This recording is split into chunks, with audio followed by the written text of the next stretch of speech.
Folks, I'm ready to cringe. I have been sent this. This occurred yesterday, according to my sources. But before I get into this, I guess it's billed as a debate, but I'm not entirely sure about that. But I want to play this clip real quick first. Force the vote, sure, was a failure. All right, so that was a clip from my debate with as this title puts it, a Jimmy Dore fan. So I debated a Jimmy Dore fan as well, the very same one a couple months ago. And it was a very interesting scenario because it took 3 weeks for it to even happen to begin with. It was back and forth. He couldn't do it. And then he would DM me when I'm getting ready for bed and say, hey, you want to come on my stream, debate me? And it's bro, it's fucking 10 o'clock. I'm trying to get some goddamn sleep here. And so, it was really bizarre. And then when we did debate, he the whole debate was about whether or not trans people are a big enough deal to care about.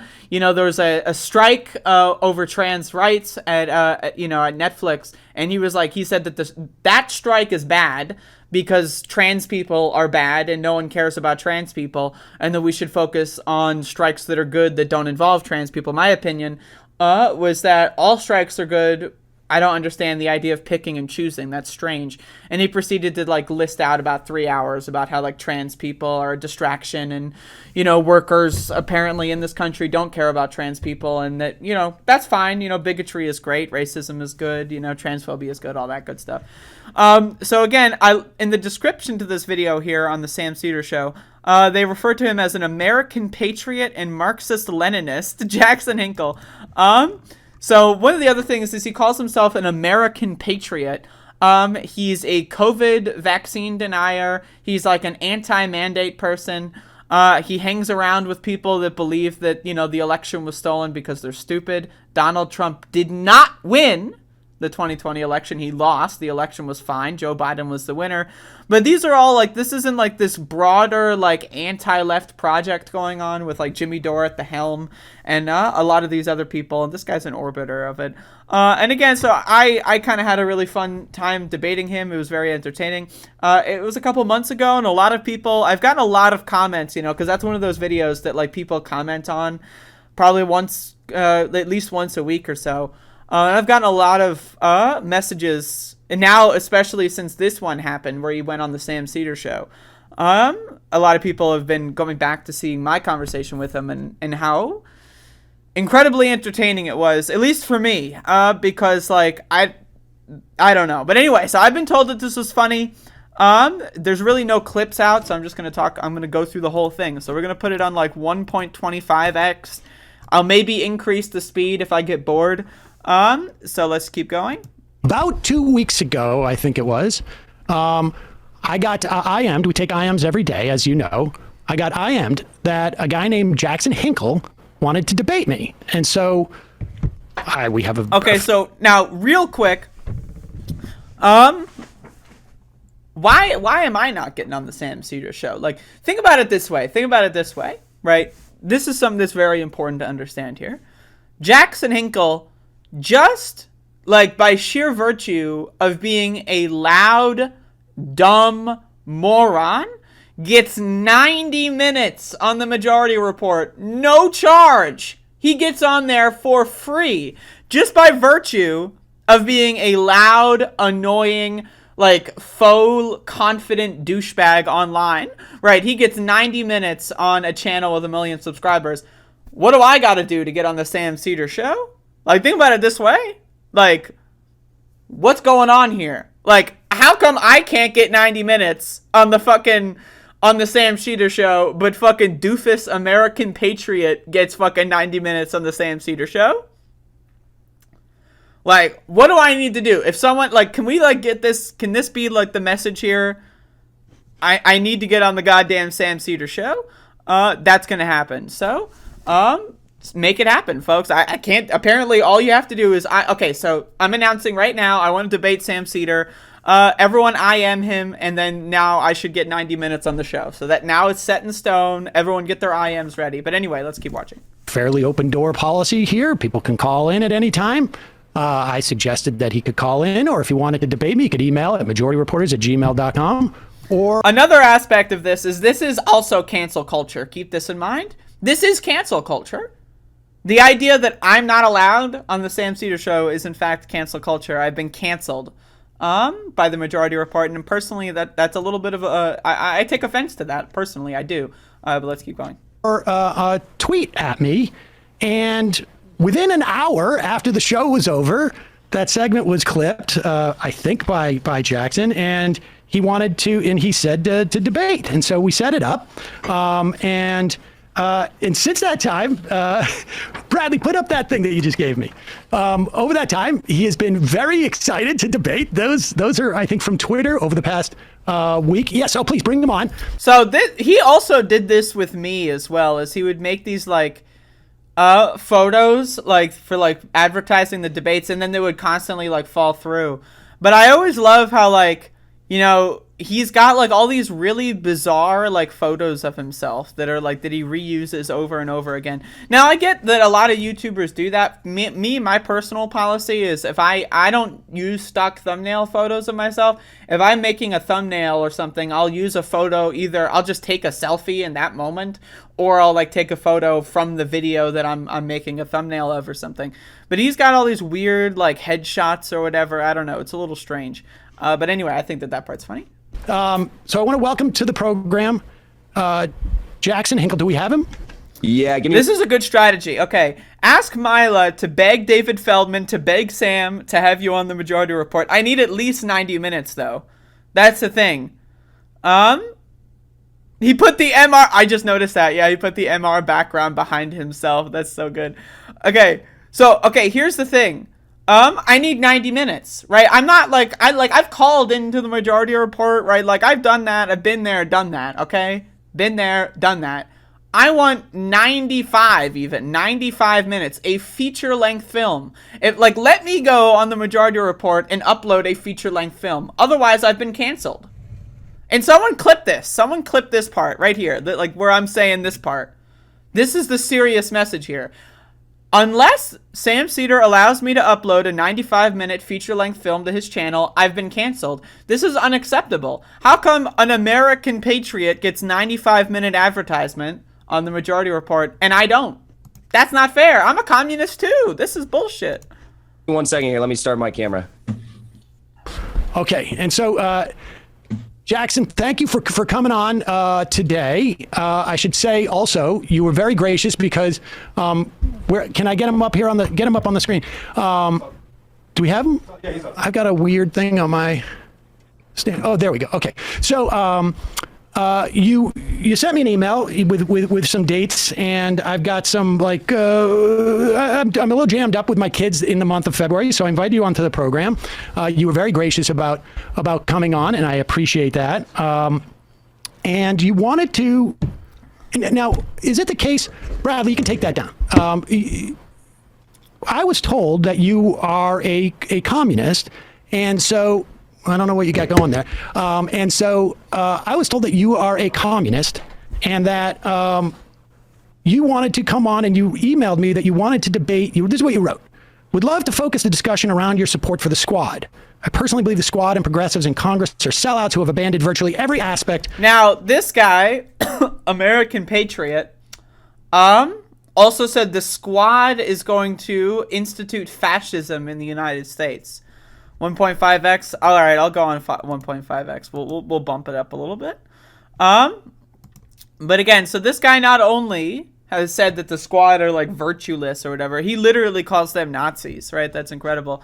But again, this is another one of these dead enders, right? Like these kind of guys. Force the vote, sure, was a failure. Like just another one of those dead enders, force the voters. And again, unless I want to stress this, goddammit. Y'all need to send these like the fucking Sam Seder show's coming on like in like an hour from now.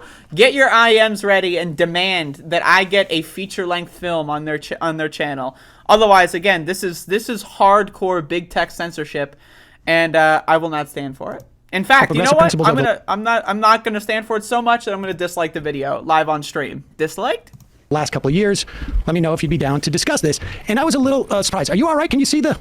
Yeah, the thing just moved, so I gotta fix it. Okay, there you go. All right. So let me just so that my audience can know who you are. You've got a show called The Dive, right? Yes. Yeah. And are you and you are a communist? Yes. I'm a Marxist-Leninist, anti-imperialist, and American patriot. Okay. All right. And I'm sorry. That to me is so funny. Like the idea that he's got this like memorized list of labels, right? Like, first of all, Marxist-Leninist, I did a video about this a couple days ago. Like, all these labels don't mean anything. Like, anti-imperialist, except I support imperialism when it comes to, like, you know, other countries that are not the United States of America, like China or Russia, for example. You know, I'm a Marxist-Leninist, except, you know, what the fuck does that even mean, honestly? I'm an American patriot, but I'm anti-America, but I'm an American patriot. I don't, like, these words don't mean anything.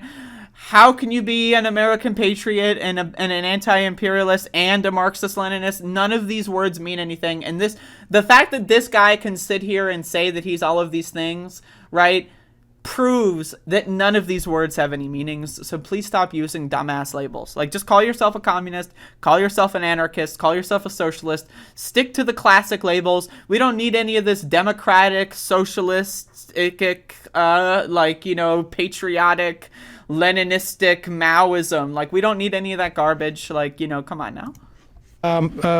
because I have to say, I was a little bit surprised by what you wanted to talk about as a Marxist-Leninist, I guess, but because it seems a little bit focused on electoral politics from my experience with folks who refer to themselves as communists. But if that's what you wanted to do, that's fine with me. So let's just start with the idea of the premise that the squad and progressives in Congress, presumably the Democrats, right, are sellouts. What do you mean by that? What I mean by that, and why I think they're not progressive, because so I wanna talk about this real quick, because Sam does a really good dig that I don't think Jackson Hinkle understood here. I'm pretty sure Jackson Hinkle he didn't really react to it at all. But what Sam did here was he basically said that this guy's like a grifter, right? Like, and this is what I say. Like, this is what I've been saying when I debated Jackson Hinkle. This is one of my points as well that he just dismisses, is he only focuses on these hot button, like, culture war, like, wedge issues in internet spaces, right? Like, actual communists that would actually call themselves, like, a Marxist-Leninist or whatever, you know, they are more concerned with mutual aid, direct action, you know, police accountability, like, you know, protests, all this kind of stuff. And it's weird that Jackson Hinkle is not really into that at all. But again, he didn't really understand that. So I just want to say that Sam did a really good one there. that's the other big thing here, is I think that there's 3 or 4 major issues I have with them. Number one being that they could have blocked the passage of a large number of must-pass bills, and they chose not to. And if they had chosen to block those, I think they could have, leveraged their power for concessions, policy concessions.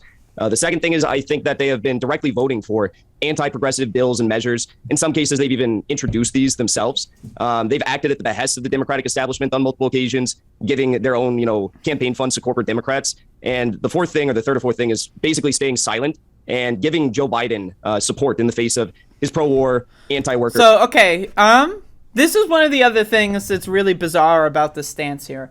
It's like, they mix in things that, like, are genuine criticism with conspiracy theories, right? So this all goes back to the forced to vote conspiracy theory that postulates that the squad actually had infinite power, because they had 6 people, which means that 6 people control the entire House of Representatives in this bizarre conspiracy theory where they can hold out their vote and get anything they want. If that was how Congress worked, if 6 people or 10 people could group up and hold out and then could get anything they wanted, we would not be living in the country as we know it today, right? So it's a bizarre conspiracy theory that has no basis in reality at all. Now, can they leverage their vote in certain ways that would potentially get more concessions or maybe, change the certain tracks of certain legislation? Absolutely. But to claim that they can leverage their vote to get whatever they want and that they're choosing not to is just, it's a conspiracy theory. But again, they mix in these genuine criticisms where it's like people can and should criticize AOC or Cori Bush or Ilhan Omar or something and continue to push them left because that's what leftists should be doing in general. Like, but to like make up these bizarre conspiracies, like they funnel their money to corporate donors or something. Like, it's just like, what? Like, it's weird. But again, so like, but the marketing here is that they don't expect their audience to actually know that much. That's the crux of this, right? So when the audience has like an innate kind of like, oh yeah, I want to push politicians left, one of the things that they often say is they want to hold politicians accountable. Right, so they'll hear a couple things that they might already know or have been predisposed to or have some cursory knowledge on, and then it fills in the gaps with their conspiratorial thinking, right? This is the Jimmy Dore conspiracy theory. One of the earliest parts of this conspiracy theory was that AOC secretly voted for the CARES Act, even though she said nay. She said no. She did not vote for it. She, like, you know, campaigned against it for weeks and weeks leading up to and weeks after the CARES Act because it was a corporate handout, right? But Jimmy Dore postulated that she secretly actually did vote for it, and she was lying about it the whole time, right? And again, so like you might think, oh, the CARES Act is bad, and then like you hear, oh, AOC secretly voted for it, and then you might be predisposed to thinking AOC is a bad person. So then you hear Jackson Hinkle talk, right? So again, it's all like, it's weird, it's strange, it's very bizarre stuff. But again, it's like cult building. This is narrative building. This is a technique that they use in right-wing media a lot, where they just construct these very fake narratives to build patterns, because humans are really good at pattern recognition, even if there aren't any patterns, right? That's kind of what our brains do. So what they do is they build narratives, they build these patterns, these stories, these universes that you can kind of live in and feel like you're a participant in. Like, and that's the thing at the end of the day, is like, you know, tweeting at AOC, I want healthcare now. That's not holding her accountable. That's not doing anything to change power dynamics. That's just making you feel good, right? So they construct this whole, like, it's like a metaverse, like a Second Life kind of thing, where they construct this universe where, like, they're a main character, they're a participant in the fight, right? And it's really fascinating. Whereas someone like Sam Seder lives in the real world and actually understands a little bit about how power works. Now, again, like, you can disagree with Sam on a whole host of things. I do on him probably a bunch of things. But he at least knows how the world works, right? He at least is aware that, you know, you can't have 6 people control the world if they're members of the House. Like, and so that's why this is such an interesting thing here. But I'm agenda. Going off on a tangent. Okay, so let me ask you this, because I'm trying to get at. I mean, we'll get to those the specific things, but when you say sellout, I mean, this is the part that I'm unclear on. What do you think they've gotten from this? Like, when you sell out something, right? I mean, what are they getting? I think they're getting preferential treatment from the Democratic establishment. I think the Democratic establishment is playing softball politics with them rather than going as hard as they could against the squad. I think the media has treated them relatively favorably ever since they have started to act in line and kind of toe the line of the Democratic establishment. I mean, they've been able to receive... These are just conspiracy theories. The media treats them favorably? What does that mean? Who is the media? Like, that's the thing, because, like, is the media mainstream media, like CNN or Fox News? Because if that's the case, the answer is no. Mainstream media has not treated them extremely favorably. Is it possible that a couple of hosts on MSNBC or CNN might positively talk about them at some points? Yes. That does not mean that, quote, the media treats them favorably. But again, like, this is all, like, they use vague language, right? And so, like, the vague language, what it does is it allows you to fill in the gaps, right? So, the media, what does the media mean? Well, the media means whatever you think the media means. So when you don't think about things, when you don't actually, like, stop and think, what the hell is this guy talking about? And when you hear things like the media, oh, well, you think, oh, CNN, MSNBC, the Democrats. You might even think the Sam Seder show is the media, right? The media, basically, like, this vague language just allows people to kind of fill in the blank, like Mad Libs. And you can just kind of, like, create these, and then it allows them to feel like they're participating. It allows them to feel like, oh, yes, I know what's going on here. And it's you know, it's interesting.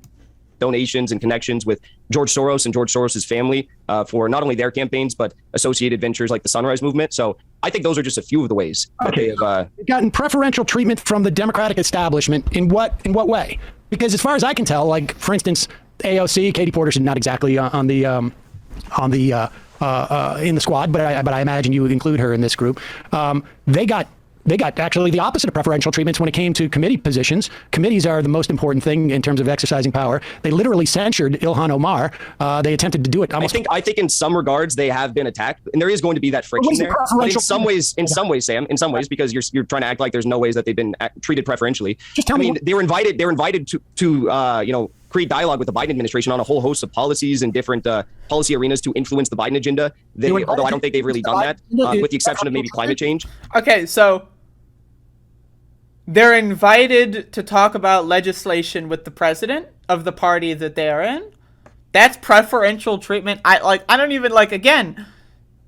And that somehow justifies the statement of the media. What does the media have to do? Again, it's Gish Gallop. This is the same thing he did with me, is that he would list off a bunch of pre-written facts and notes. I pointed this out when I was debating Jackson Hinkle, is that he often looks at a screen and has a bunch of prep. And and he'll just start reading off his note sheet and about a bunch of crazy shit that you it's Gish Gallop. You can't refute 19 different lies at once, right? And then the audience might hear something that kind of sounds like something that they might agree with in their head, and then that means they'll it's all just showmanship, strongman tactics. And it's just bizarre. And he's just gonna keep listing out these fantastical some of them are kind of true, but most the conclusions that you draw from that are really bizarre and make no sense. They've also, Ilhan Omar, for example, she was made whip of the Congressional Progressive Caucus. We also have Ilhan Omar introducing bills that have already passed the House, thanks in part to, Nancy Pelosi's support. So there's a lot of ways in which they have received preferential treatment. But what I want to get at is what they. So you notice that Sam is just he's every one of these weird conspiracy theories that he's Sam's trying to note. Keep track of each one of them, but Jackson's gotten 6 of them out. He got 6 conspiracies out, and that's enough, right? Let me just let's just have a dialogue here. You say they get preferential treatment. I'm trying to figure out what it is that they're sold out for. What did they get paid in? And you said preferential treatment from the establishment. I listed things where they got the opposite, but you're telling me that Ilhan Omar is named the whip of the Congressional Progressive Caucus, and they have the opportunity to negotiate with the Biden administration. That's the preferential treatment they got over other members of Congress? Well, the de facto position for progressives would be for the Democratic establishment to roast them at the stake every single opportunity they get, because they're there to directly, supposedly, challenge the Democratic establishment, replace them with people who align with, whatever the squad is the Justice Democrats were supposed to be. So, yes, that is the goal here. And it would make sense that the Democratic establishment should be trying to go as hard as they can against them at every single chance they get. And they haven't done that. They've given them preferential treatment to what you would expect from a group of individuals who are supposed to be unseating them. So you're saying that the Biden administration actually conceded on all of those things, as opposed to, I don't know what you mean by roasting. I don't think they conceded. And I don't want to focus too long on this, because this isn't the crux of the argument. The crux of the argument, what I emailed you, was about your support for the squad when I think that they are not progressive, okay? But yes, the Biden administration... So this is the same thing that he did with me, and this is so fun to watch. Is he will start listing off, it's Gish Gallop once again, he will start listing off 17 random bullshit conspiracy factoids, right? And then when you try to respond to each one of them, or go down a rabbit hole of discussing why he said that, he then goes no, let's stay on topic. So he'll present these fantasy scenarios and these weird things, and then as soon as you try to question him on it, he'll no, why are you off topic? We're trying to get on topic here, right? And he's trying to control the conversation. And again, it's super easy, because he's looking at a screen and he's reading off a bunch of he's just reading off of a screen, and he just has this faux confidence, and he's rude. He's a rude son of a bitch, right? This is a typical white guy attitude, where he doesn't care about etiquette at all. So he doesn't mind just reading off a screen as someone else is talking to him. He doesn't mind just talking over people, right? So it's textbook sociopathy, right? So you just read off a screen, and then it's it doesn't matter if the other person's trying to talk. I'm trying to stay on subject, and it's all it's just a bunch of nonsense. And so again, this is just a strategy he does to try to retain control of the conversation.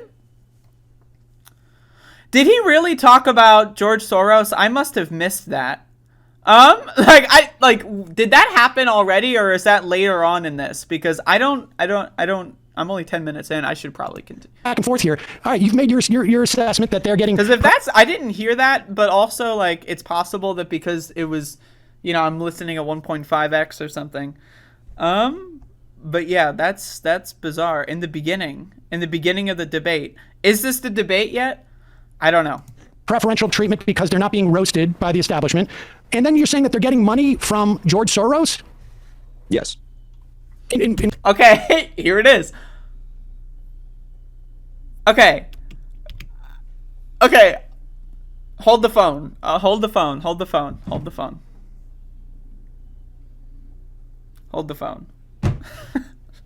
Whoa. Okay. I'm trying to figure out how do I process this. Okay, I'm gonna listen to this again at 1.0 because this is some okay. So this is American Patriot Jackson Hinkle, folks. American Patriot Jackson Hinkle is about to speak. You've made your assessment that they're getting preferential treatment because they're not being roasted by the establishment. And then you're saying that they're getting money from George Soros? Yes. In the form of giving it to the Sunrise Movement? No, Ilhan Omar received direct contributions. How much from George Soros? She received, let me pull it up here. She received between George Soros, Andrea Soros, and Alex Soros, she received $2,700, $5,600 in 2020, and then in 2018, 27. He apparently Soros has my first name. He says like Andrea really weird. I don't like. It's really strange. But okay, I'm sorry, but like, why is American Patriot, Marxist, Leninist, anti-imperialist, Jackson Hinkle? Why is he trying to talk about a George Soros conspiracy theory as if it matters? Is it possible that yes, George Soros donates to politicians? Okay, and what the fuck? Like. I'm just like I'm trying to like understand this. Like, okay, George Soros. Like, do you want to like who did fucking like I don't know who did Larry David donate to? I don't like who did fucking like I don't like any rich person. Like, who cares? Like, who gives a fuck? Like, what does that have to do? And I'm sorry. This is so funny. $700 respectively. Okay. All right. I didn't realize she'd received $2,700 in multiple years. And so you're contending that they sold out for over $2,700 from George Soros. No, if you listen to anything I just said, I named numerous examples in which the squad has been given preferential treatment. And to just select that one in particular is very disingenuous. No, well, you said Soros. I was just asking in terms of the Soros part. You said Soros was number 4, I think. I mean, there's more I could go on to list. But again, what I want to talk about here, and what you seem to not want to talk about, and I can assume why, is your continued support for the squad, who is going along with the Democratic establishment on all these votes they could be blocking to get concessions in return. And in some cases, they're actually directly supporting anti-progressive measures and bills. Okay. And I there's no doubt that they have taken votes that I agree that I would disagree with in some instances. A few or a lot? I mean, a few. How many is a few? I'm just curious. I don't have a list of how many votes I don't appreciate that they've taken. Well, I mean, don't you think there's I just want to nail you down on this, because don't you think there's a difference between like...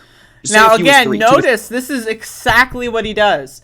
Is when Sam Seder, and this happened with me when I debated Jackson Hinkle, when we're trying to like get him to be specific about something, he'll be like, oh no, we gotta stay on topic. We can't do that. But then he'll like focus on and nitpick on something you said. And again, it's just it's the strong man, like I'm just gonna talk over you kind of attitude. Like, he doesn't care about etiquette, he doesn't care about being rude. So when he notices like he will use tactics and then take it, like he will benefit from the fact that Sam Seder or myself are like just nice people generally speaking. So we're not going to like just be a rude son of a bitch on a phone with him, right? And then he'll use the same exact tactic, take advantage of that. But then in the reverse, if he senses that he can do anything at all to possibly win in anything, he will do the same exact thing that he's doing, but in reverse.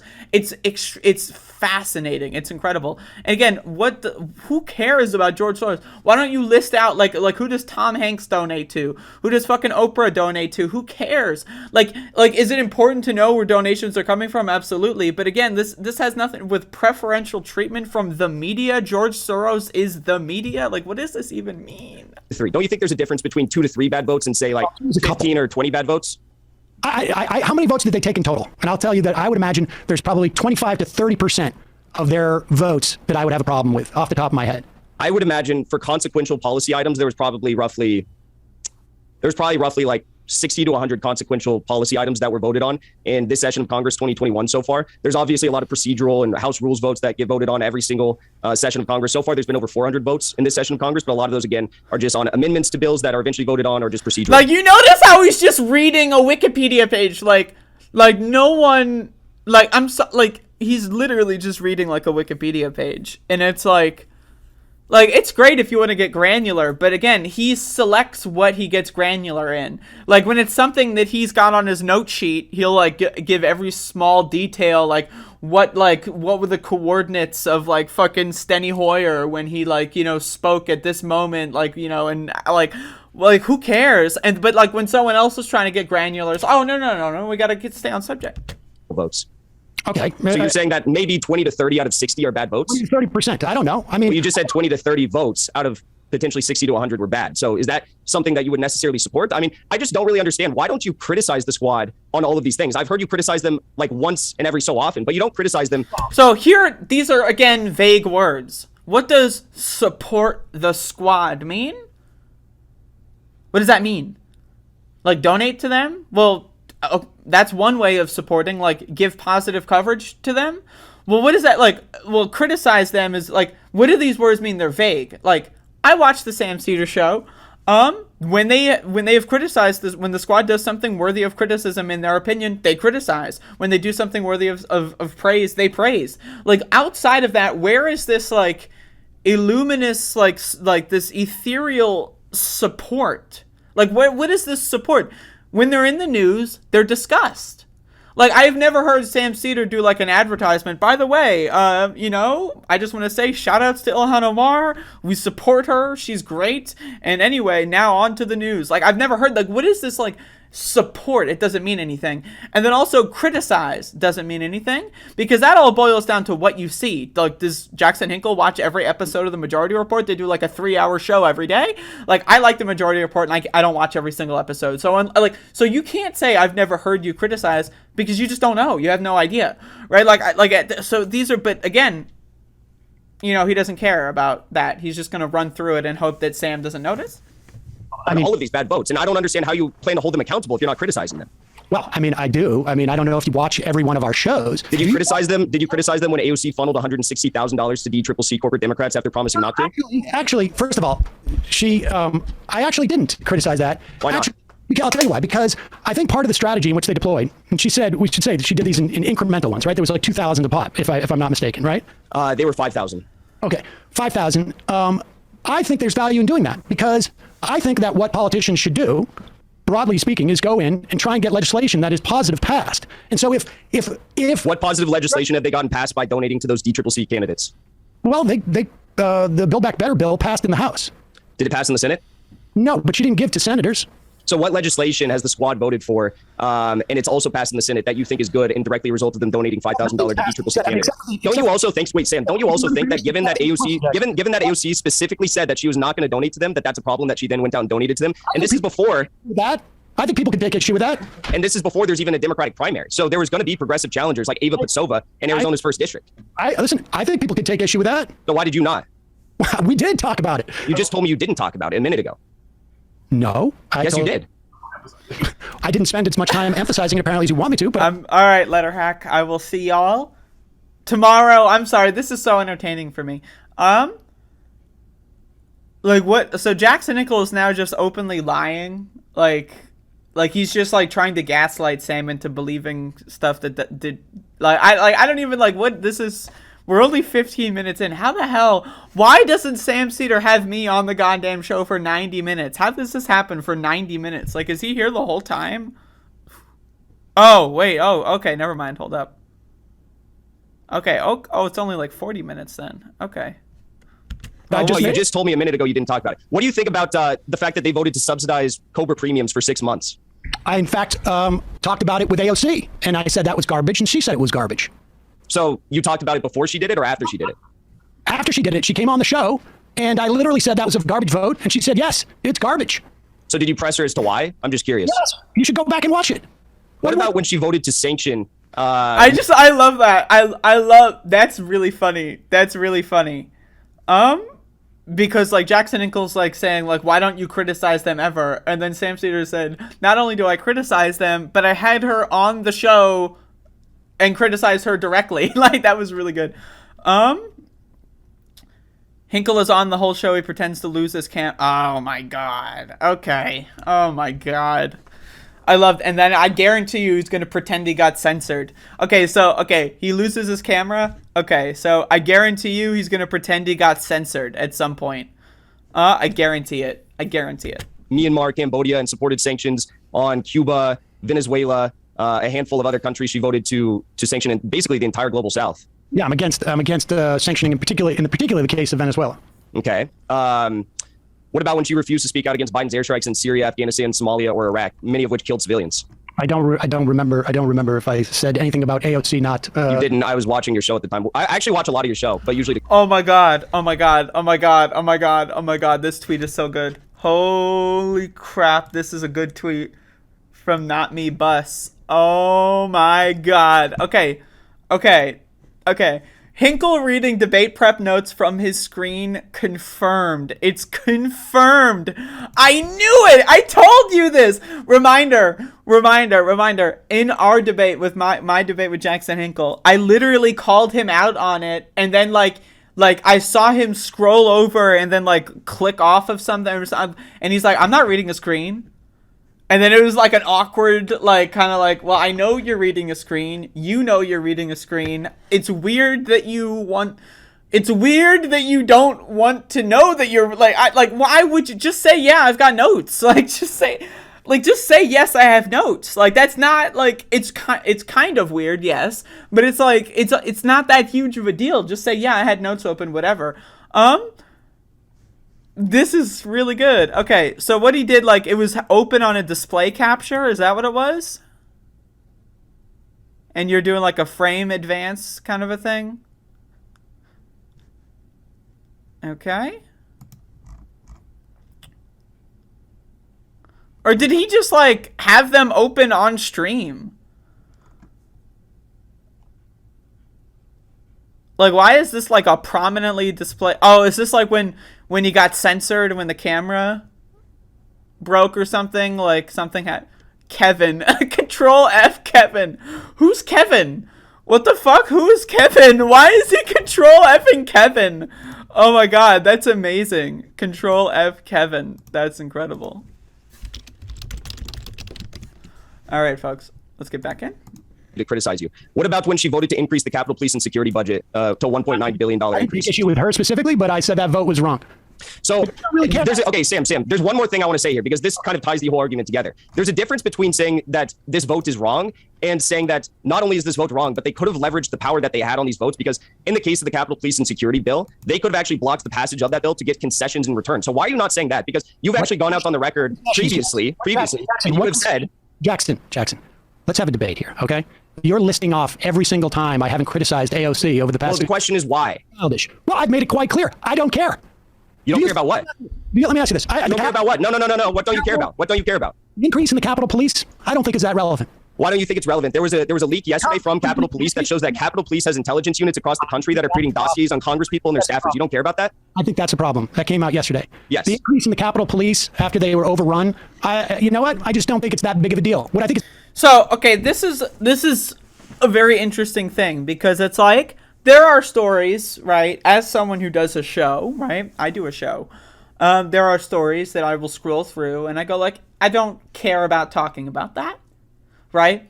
I don't cover on my show. I don't make it like a thing to cover on my show every single time Congress votes on anything. Every single time the state Congress votes on everything. Every single time the city council votes. I don't do that on my show, right? If there's something of particular interest, I'll talk about that, right? So someone not criticizing every single vote, like with 100, like it's like you're going for perfect attendance or something. I don't understand that at all. His panic during the mute is the VOD on his channel. I think the notes showing is related to the camera problem. Okay, so he got censored. His camera broke. But he had his camera on his, so he has a display capture, right? I use OBS, so I assume he does. and he has like his camera as an app on his computer that's under the display capture. Because I noticed that he has this weird bullshit that he puts on his camera that's like super annoying, by the way, and it's like the default font. Hold up, like I'm gonna like give you a default font real quick. Look at this. It's literally like the default font. This is the default font on OBS. So like I'm like so I know he like uses OBS because this is the default font. So what he does is he probably had a display capture, and his camera fucked up, and that was just the window that was under the display capture. I really hated this because he has his chat visible on his webcam, so I was like reading his stupid fuck chatters while I was trying to talk to him. It's really distracting, but that's just another one of those weird mind games he plays. Is a much bigger deal in my mind was the opportunity to raise millions of children out of poverty, which they're not going to be able to do, but because, like you say... Because they let it lapse. No, they didn't let it lapse. The child tax credit, they let that lapse. And they could have potentially blocked that from lapsing had they leveraged their vote. What are you talking about? I'm talking about a number of votes. Do you understand the idea? Do you understand the idea of force the vote? Sam, do you understand the idea of force the vote? No, I don't. But let's just stay... What do you mean you don't understand the idea?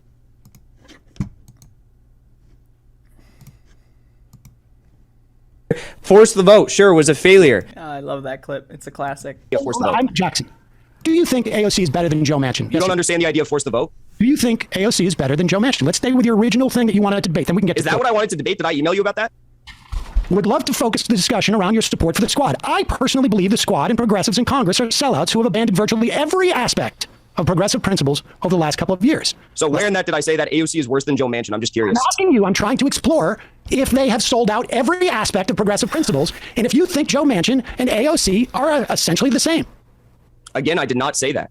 I didn't say you said that. That's why I'm asking you. You're creating a fake argument. Of course, no, I don't think AOC is the same. I'm asking you a question. I like watching like Jackson Hinkle try to process how to respond in real time is so, well, I guess it's in 1.5x time, but it's very funny. Oh. No, you said that I said that, and that's what I initially came to debate. That's not true. But no, of course, I don't think, of course, Sam. Of course, I don't think that AOC is the same as Joe Manchin. Like, you think I'm insane or something? Of course, I don't think they're the same. I have some questions. So I have some questions about you, too. AOC is a better legislator, is more progressive than Joe Manchin? I think she's a terrible legislator because she's allowed roughly 18 must-pass or near must-pass votes go through without blocking them in instances in which she could have actually blocked the agenda from going through. Okay. Do you think AOC is more progressive than Joe Manchin? That's not what I came here to debate, but of course, yes, I do. Why I support... That's not what I came here to debate, but of course I do, yeah. Okay. So the reason why I support the squad is because I think she's better than people like Joe Manchin. The squad. So my problem with that... Ilhan Omar and Rashida Tlaib and are better than Josh Gottheimer. So you're basically saying, well, AOC is better than the lowest bar we have in the Democratic Party, so that's why I support her. By that logic, do you support Nancy Pelosi because Nancy Pelosi is better than Joe Manchin? You know what? I don't support Nancy Pelosi because really? But she's better than Joe Manchin, so why don't you support her? Because she's not the best that we have in the Congress. Okay, so let's take a look at the best we have in the Congress. The best we have in the Congress, according to your logic, the best we have in the Congress right now is the squad, right? And the most progressive, I'm putting that in quotes, members of the Congressional Progressive Caucus. Yes, exactly. So given the fact that this group of individuals, the squad, campaigned on fighting for a set agenda, and they have not fought for that agenda, and they have abandoned every single opportunity that they could have blocked must-pass bills through, or must-pass votes like the speakership vote during the Force the Vote saga, they have chosen... Again, the conspiracy theory, it's the world building. Like, it really is. It is a world building. Like, the right wing does it too. Like, the big lie of the right is that Trump stole, won secretly, or like the ballots or whatever. It's all bullshit. But they make it up, right? They in their fantasy realm, that's real. In their, because they're in like a fucking bubble. They're in in a fucking in the Twilight Zone. Like, it's like a Mandela effect. They literally think it's like things, like people literally like it's like the flat Earth bullshit, right? Right, and so the force the vote conspiracy theory is very similar in that, like, it allows you, it's a distortion of reality, on like it's a fundamentally unfalsifiable hypothesis that's being presented. It's kind of like a religion in that instance, right? Where it's like, you know, the big lie with the Republicans is that there were like these mysterious voting machines or whatever. It's all bullshit. They made it up, right? But like, it's like, how do you prove it's not true? Well, you need to have like cameras in every voting chamber for like every like 24/7 surveillance of everything. Otherwise, it's theoretically possible. It's all nonsense. It's all bullshit. Joe Biden won fair and square, of course, right? But again, it's the same thing with the force the vote. Well, they will present these like vague notions of leverage and power and what's power, what's leverage. Well, we don't know, right? So you fill in the blanks, and then you start to imagine that these words mean something that doesn't, you can't prove. Like, again, how do you know that you haven't been fighting? Unless you've got 24-hour monitor on AOC and you know what she's saying behind the scenes, right? You understand the politics. There's like what's public, and then there's what's private. How do you know she's not fighting? Now, I'm perfectly willing to criticize her whenever she does something that's stupid garbage, right? But it's like, how can you make these declarative statements? They rely, it's world building. They're building an alternate universe where they can like just produce content for these small bubbles of people that live in fantasy land. And like, again, I called this out like last year around this time. I called this fucking shit out, and I lost a lot of subscribers. But over the course of last year, like since then, I've had a lot of them come back and say like, oh shit, I kind of went down a rabbit hole there when Jimmy Dore started doing the anti-vax stuff. And so people have slowly but surely been getting out of it. But then there's also the kind of people that don't get out of these rabbit holes. There's the kind of people that like go further deep. And that's kind of like, again, we're a year into this, like year and a half really into this like new conspiracy kind of like weirdo ways of thinking. And it's fascinating.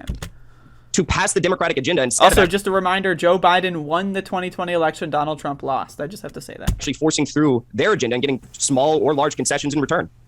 Okay. So why didn't you support force the vote? Well, I'll talk to you about force the vote, but let's just stay on the topic that you wanted, and then I'll talk about force the vote. Okay, so folks, real quick, I just have to. I know. Force the vote, sure, was a failure. Hey, I didn't say it. The reason why I support the most progressive members of the Democratic Party is because they're the most progressive members of the Democratic Party. Now, if you want to have a conversation that you think people should be voting for a third party instead of Democrats, I'll have that conversation too. But why wouldn't, and unless you do want to have that conversation, why wouldn't I support the most progressive members of the Democratic Party, even if they are subpar to where I want them to be? I think that you need to hold them accountable, which is, I was a supporter of AOC. I donated to her. I bought her little merchandise stuff. And even during Force the Vote, even during Force the Vote, I would always say, I hope she proves me wrong. I hope she fights for this agenda that I care. Now, I have another question. What does during Force the Vote? Like, again, it's world building. Like, this is like these, again, I like, it's like anime. Like, it's like writing like a fucking, I'm telling you, like, these are sagas, these are arcs, and like, it's like the Cell fucking saga. It's like the fucking, like, I don't know, like, it's world building. I don't know how, I'm sorry, I'm really high. But, like, they create these sagas and these, like, battles and these arcs. And they convince that their audience that, like, yelling at, like, calling AOC a sellout on Twitter is, like, they're, like, using the Kamehameha, or they're, like, using some shadow clones or some shit. Like, they're a participant in these epic battles, right? Like, the Force the Vote, like, during the battle of Force. And then, like, they talk about it in the past tense. Like, that's what they did with the March for Medicare for All. It was a bunch of stupid cringe LARPing. None of it was coordinated at all. They had anti-vaxxers start freaking everyone out, right?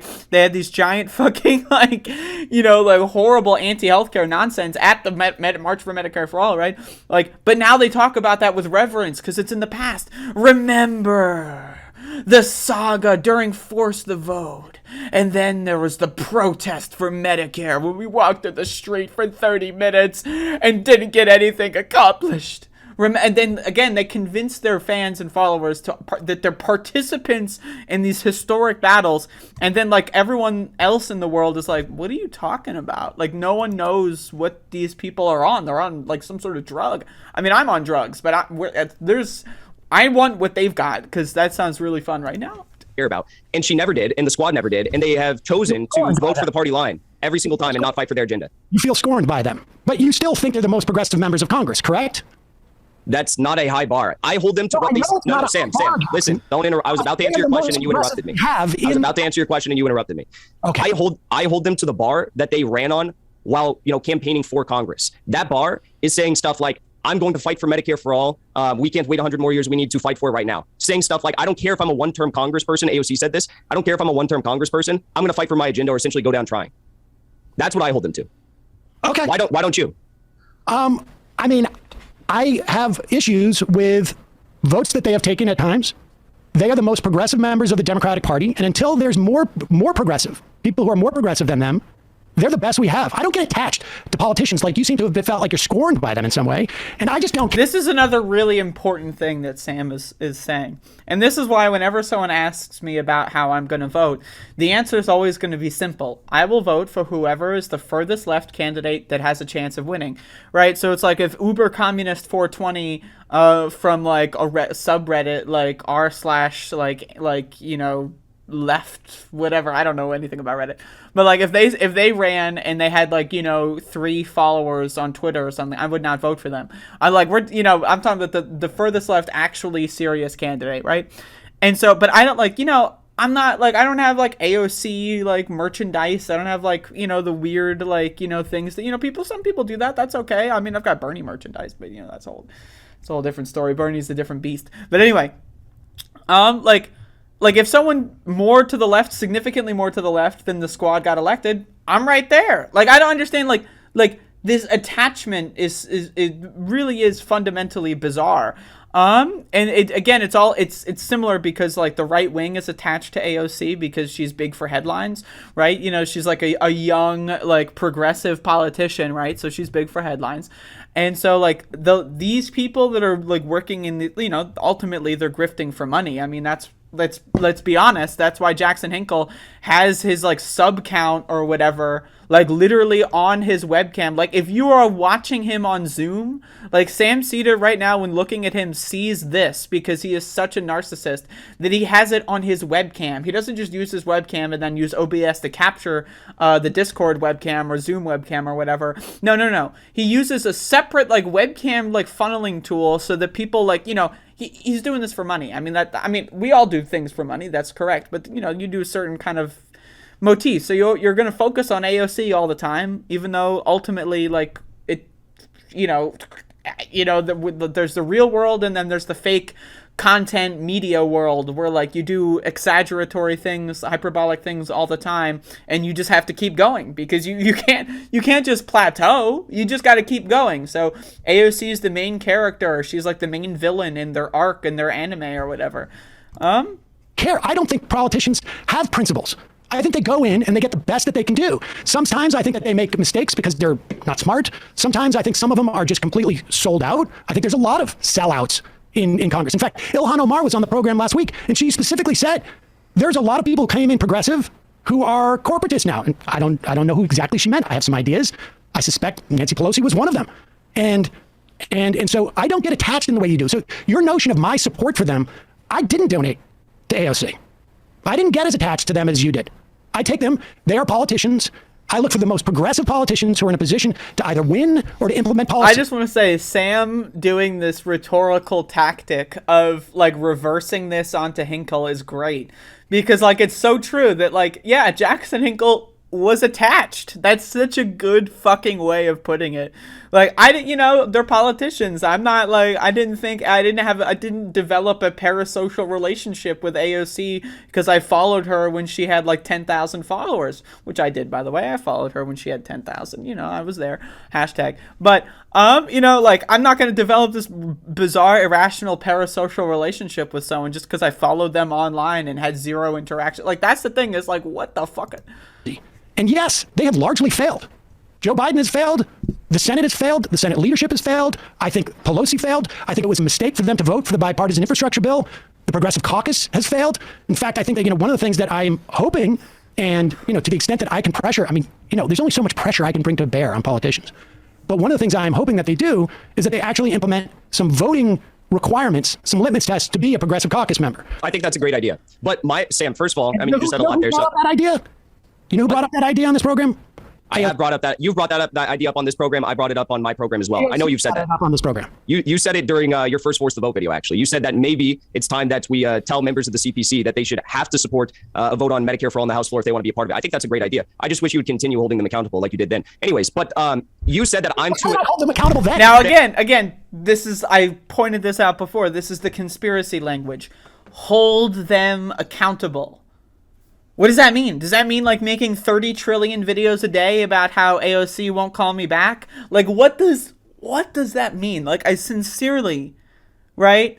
But again, he snipes it in and then he's going to try to move the subject again. Holding them accountable.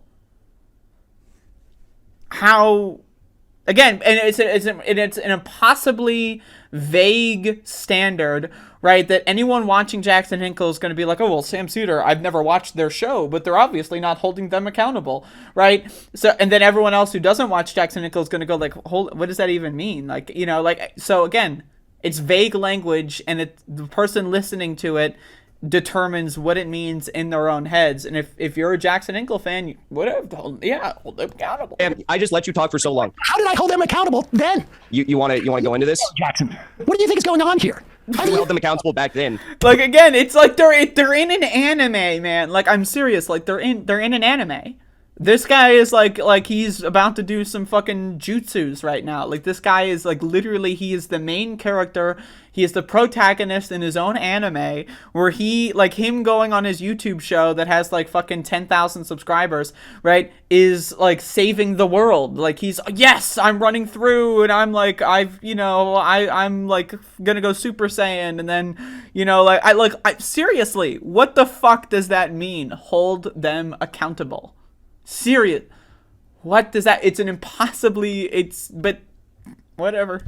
By going out on your program and saying stuff like, honestly, stuff like, is influencing them. We could push House progressive members to leverage their votes. It is worth it right now. Tweeting at some of the top progressives, people who are supported by the Justice. Not calling their office, not sending them mail, not, going to their campaign events. No, tweeting at them. Again, you have to understand, like, you have to give the lowest bar possible for your minions so that they can feel like they're participating in the anime arc. They want to be that background character who goes like, whoa, like during the fucking tournament or whatever, where like fucking AOC battles Jackson Hinkle and like the fucking championship or whatever. Like they want to feel like they're participating. So yeah, but calling on the phone, that's too hard. Sending something in the mail, that's too hard. Actually going to an event and asking them a question at like a town hall, whoa, can't do that one. Going to one of those Zoom calls that they send out the email links for, can't do that. No, we gotta tweet at them. The thing that has the least the least effect possible, we're gonna do that. The thing that they have muted on everything, that they don't read at all because they have no responsibility for or need at all to read any of that stuff, right? Like we're gonna but again, Democrats in the squad. The more of a stink we make, the easier it is for progressives to leverage it, because they can simply say, look, I have my own pressures, so I think it's a good idea to do this, to force this vote. Yeah. So why did you not say that or make a stink about this during the vote on the adoption of House rules, or the Congressional budget, or the American Rescue Plan Act, or the For the People Act, or increasing the Capitol Police and Security budget, or the 12% increase in the State Department? The fucking like blatant fact that he's reading off the note, like he's just like he's just like, I'm sorry, but this is not how you don't have a conversation. Like this guy, like literally does not. This is like, you don't know how to converse with. Have you ever spoken to someone?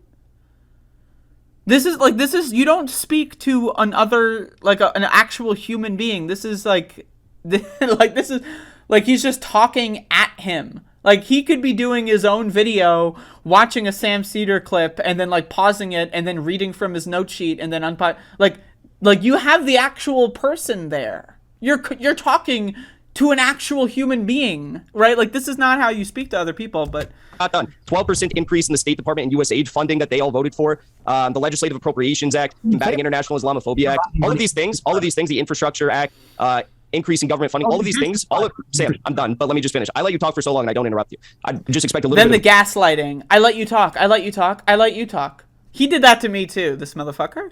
Is the gaslighting. And it's like, like I'm generally, I was pretty stoned when I did it. So, I like listening to these kinds of people speak because, again, I learn a lot about how demented this kind of, like, the content debate bro motherfucker. But, like, again, I'm only 27 minutes in. I'm not, Jesus Christ. I have this habit of pausing things much. I'm just going to keep going. Respect and return.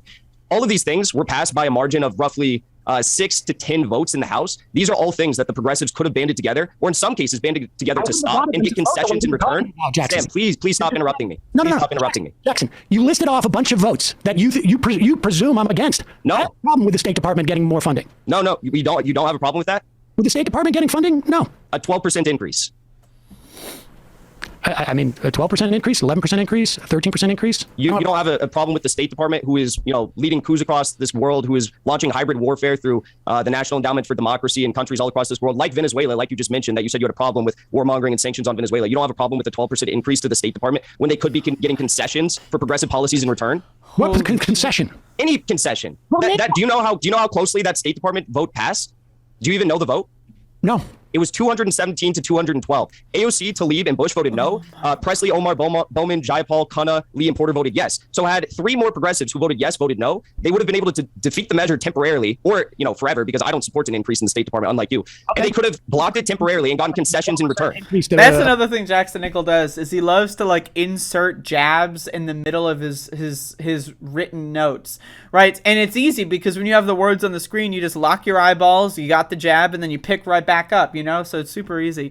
But again, do I have a problem with the State Department getting more funding? Absolutely. Duh. But it's at the same time, it's like, let's be honest, bro. Like, the Democratic Party is ran and bought and paid for by Joe Biden, Nancy Pelosi, Chuck Schumer, and Joe Manchin, right? Like, let's assume, okay, the progressives and the whatever, they delay the bill a couple months. Is that really going to change it? Is this really the big fight? Like, is it stupid that they voted for it? Possibly, yeah, sure. I mean, I personally, I think it's dumb. I don't think there should be a State Department, but that's just me. But either way, this is not this big battle, right? Like, you don't think they could have gotten Republicans to vote for it in a second round? Let's be honest here. On the State Department budget. So why don't you think it was a good idea to at least temporarily delay the passage of that to get concessions? What I had more of an issue with was the... No, wait, I want to hear you answer that. Authorization. I don't care, Jackson. I don't care. I do not share your concern about the 12% increase in the State Department budget. I'm far more... I'm not asking you to care about that. I'm asking you to care about the fact that they could have delayed that. They chose not to. And by choosing not to, they abandoned an opportunity to get a progressive concession in return. Why didn't you... concession are you talking about? Any progressive concession. You've listed things like getting better committee assignments. Wait. So you think they're going to get a better committee assignment if they hold up the vote on a State Department budget? That's what you've said in the past regarding the speakership vote. I think there's other progressive concessions they could have gotten in return. I think, they could have gotten votes on given policies. I think they could have gotten Biden's agenda potentially. One to me. What about, Sam, listen, what about a $15 minimum wage for all Americans? That's not even a progressive agenda item. That's something Biden ran on. Minimum wage? Yes. Not get through the Senate, Jackson. But don't you think it would be important to at the least get a vote on that in the House? I mean, I suppose. I think everybody has said they're for it. It's not going anywhere. $5 super chat. LMAO channel has the best Twitter drama autopsies. Who, me?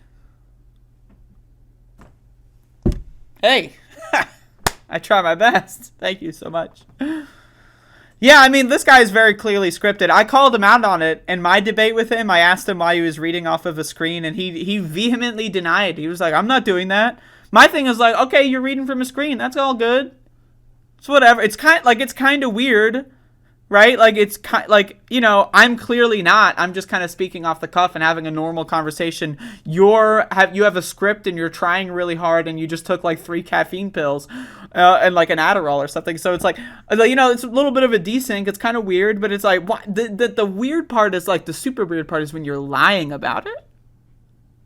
That's just, it's fascinating. So why don't you support the squad delaying these bills, all the ones I just listed that passed by a small margin of votes, smaller than the squad themselves? Things are not terribly relevant in the final analysis. I mean, what are the problems with, let's say, force the vote? And you want to talk about that, and you've quoted me from a video in which I initially talked about force the vote. Do we have that video? Play that video. Play a clip of that video, and I'm gonna tell you what exactly what happened with force. You need to look at the video to remember what you said. It was a year. Force the vote. Sure, was a failure. I guess your opinions have shifted a lot since then. Well, I've also done 300 shows since then. All right, here's the video. my only caveat about this is that I don't know how well it's going to do in a vote. I think it's going to get the majority of Democrats, I would imagine, if it was to take the vote taken. But it's also like, is that the best ask? Is it better ask? We want more progressives on this committee, or we want more progressives on that committee. But for the time being, and I need to read more into it, but I think the idea is that it is worth, right now, I think, this is one of those few places like where Twitter actually means something. All right. So now, Jackson, let me tell you what happened after that. Can you hear me? My camera froze for some reason. You can hear me though? No. Yeah, we can hear you. Okay. So let me tell you what happened at that point. Here we go. It's happening. I was talking to some people, and nobody in a congressional thing, but activists on this, and Look at my people who were fucking hair, by involved the way. in Medicare for All were like, it's going to be bad. We're going to lose 300 plus to 100. It's going to be bad for Medicare for All. And I was like, well, at this point, it's quite clear that the campaign for force the vote had already basically taken off. And at that point, did we just lose them? No, I'm still here. My camera just went out. I don't know what happened. Is that on your end? Because I could actually see me in your camera. Yeah, no, it must be his. It's on my end. Anyways, all right. So, and at that point, I realized, like, okay, well, I'm not going to stay in the way of this thing because let 1,000 flowers bloom was my feeling. It was a dumb ask to have a vote. I'm not watching myself for it. That's for. It was a dumb ask, in my opinion, to have a vote for something that was going to lose. And I think that we definitely saw the failure. And even if it had won, I think it would, and it wouldn't have gone anywhere in the Senate. But for it to lose so badly would have been a dumb thing to do. And then all of a sudden it became this sort of litmus test. If the squad is not using this to do a dumb performative act, then they're sellouts. And that was the only time that I actually even started to speak out against the force of the vote. I'm not even sure if I did, maybe we talked about it once at that point. And the next time I talked about it was on a show I was invited on, which at the time I was invited on was called, what was it, like putting force the vote to bed, I think it was. By the time I ended that show, it had been a debate, but that was weeks after it had failed. That is so the reason why I didn't hold them That is the famous clip. I'm sorry, I've got all the good force the vote archives. All right, this is this famous clip. This. Honestly, Sam, if I could just get this sentence out, we can talk about Jimmy Dore can go and kill 15 kids tomorrow, and I still believe in force the vote. So that's that infamous debate, in my opinion, where Brianna Joy Gray, co-host with Virgil Texas, wherever he went, of the Bad Faith podcast, said that Jimmy Dore could kill 15 kids and he would still support this bizarre conspiracy theory. Now, again, for those of you that don't know, this is a great, fun little factoid. I have to write a book about force to vote. There's so many fun facts. This one is the best. This is a great, fun fucking fact. About that is that, so it was originally titled Putting Force the Vote to Bed, right? And it was like a 3-hour fucking goddamn conversation, and then it ended as Putting Force the Vote to Bed, and then sometime in the next 24 hours, like the next day, by the end of the next day, it was Force the Vote debate with Sam Seder. I don't think Sam Seder's name was in it originally, but, so, someone, either probably Brianna Joy Gray, let's be honest, or Virgil Texas, may he rest in peace, wherever the fuck he is, and so, that they changed it without, it's weird, it's fascinating, that's a fascinating feature of this, but again, let's keep going, because this is getting funny.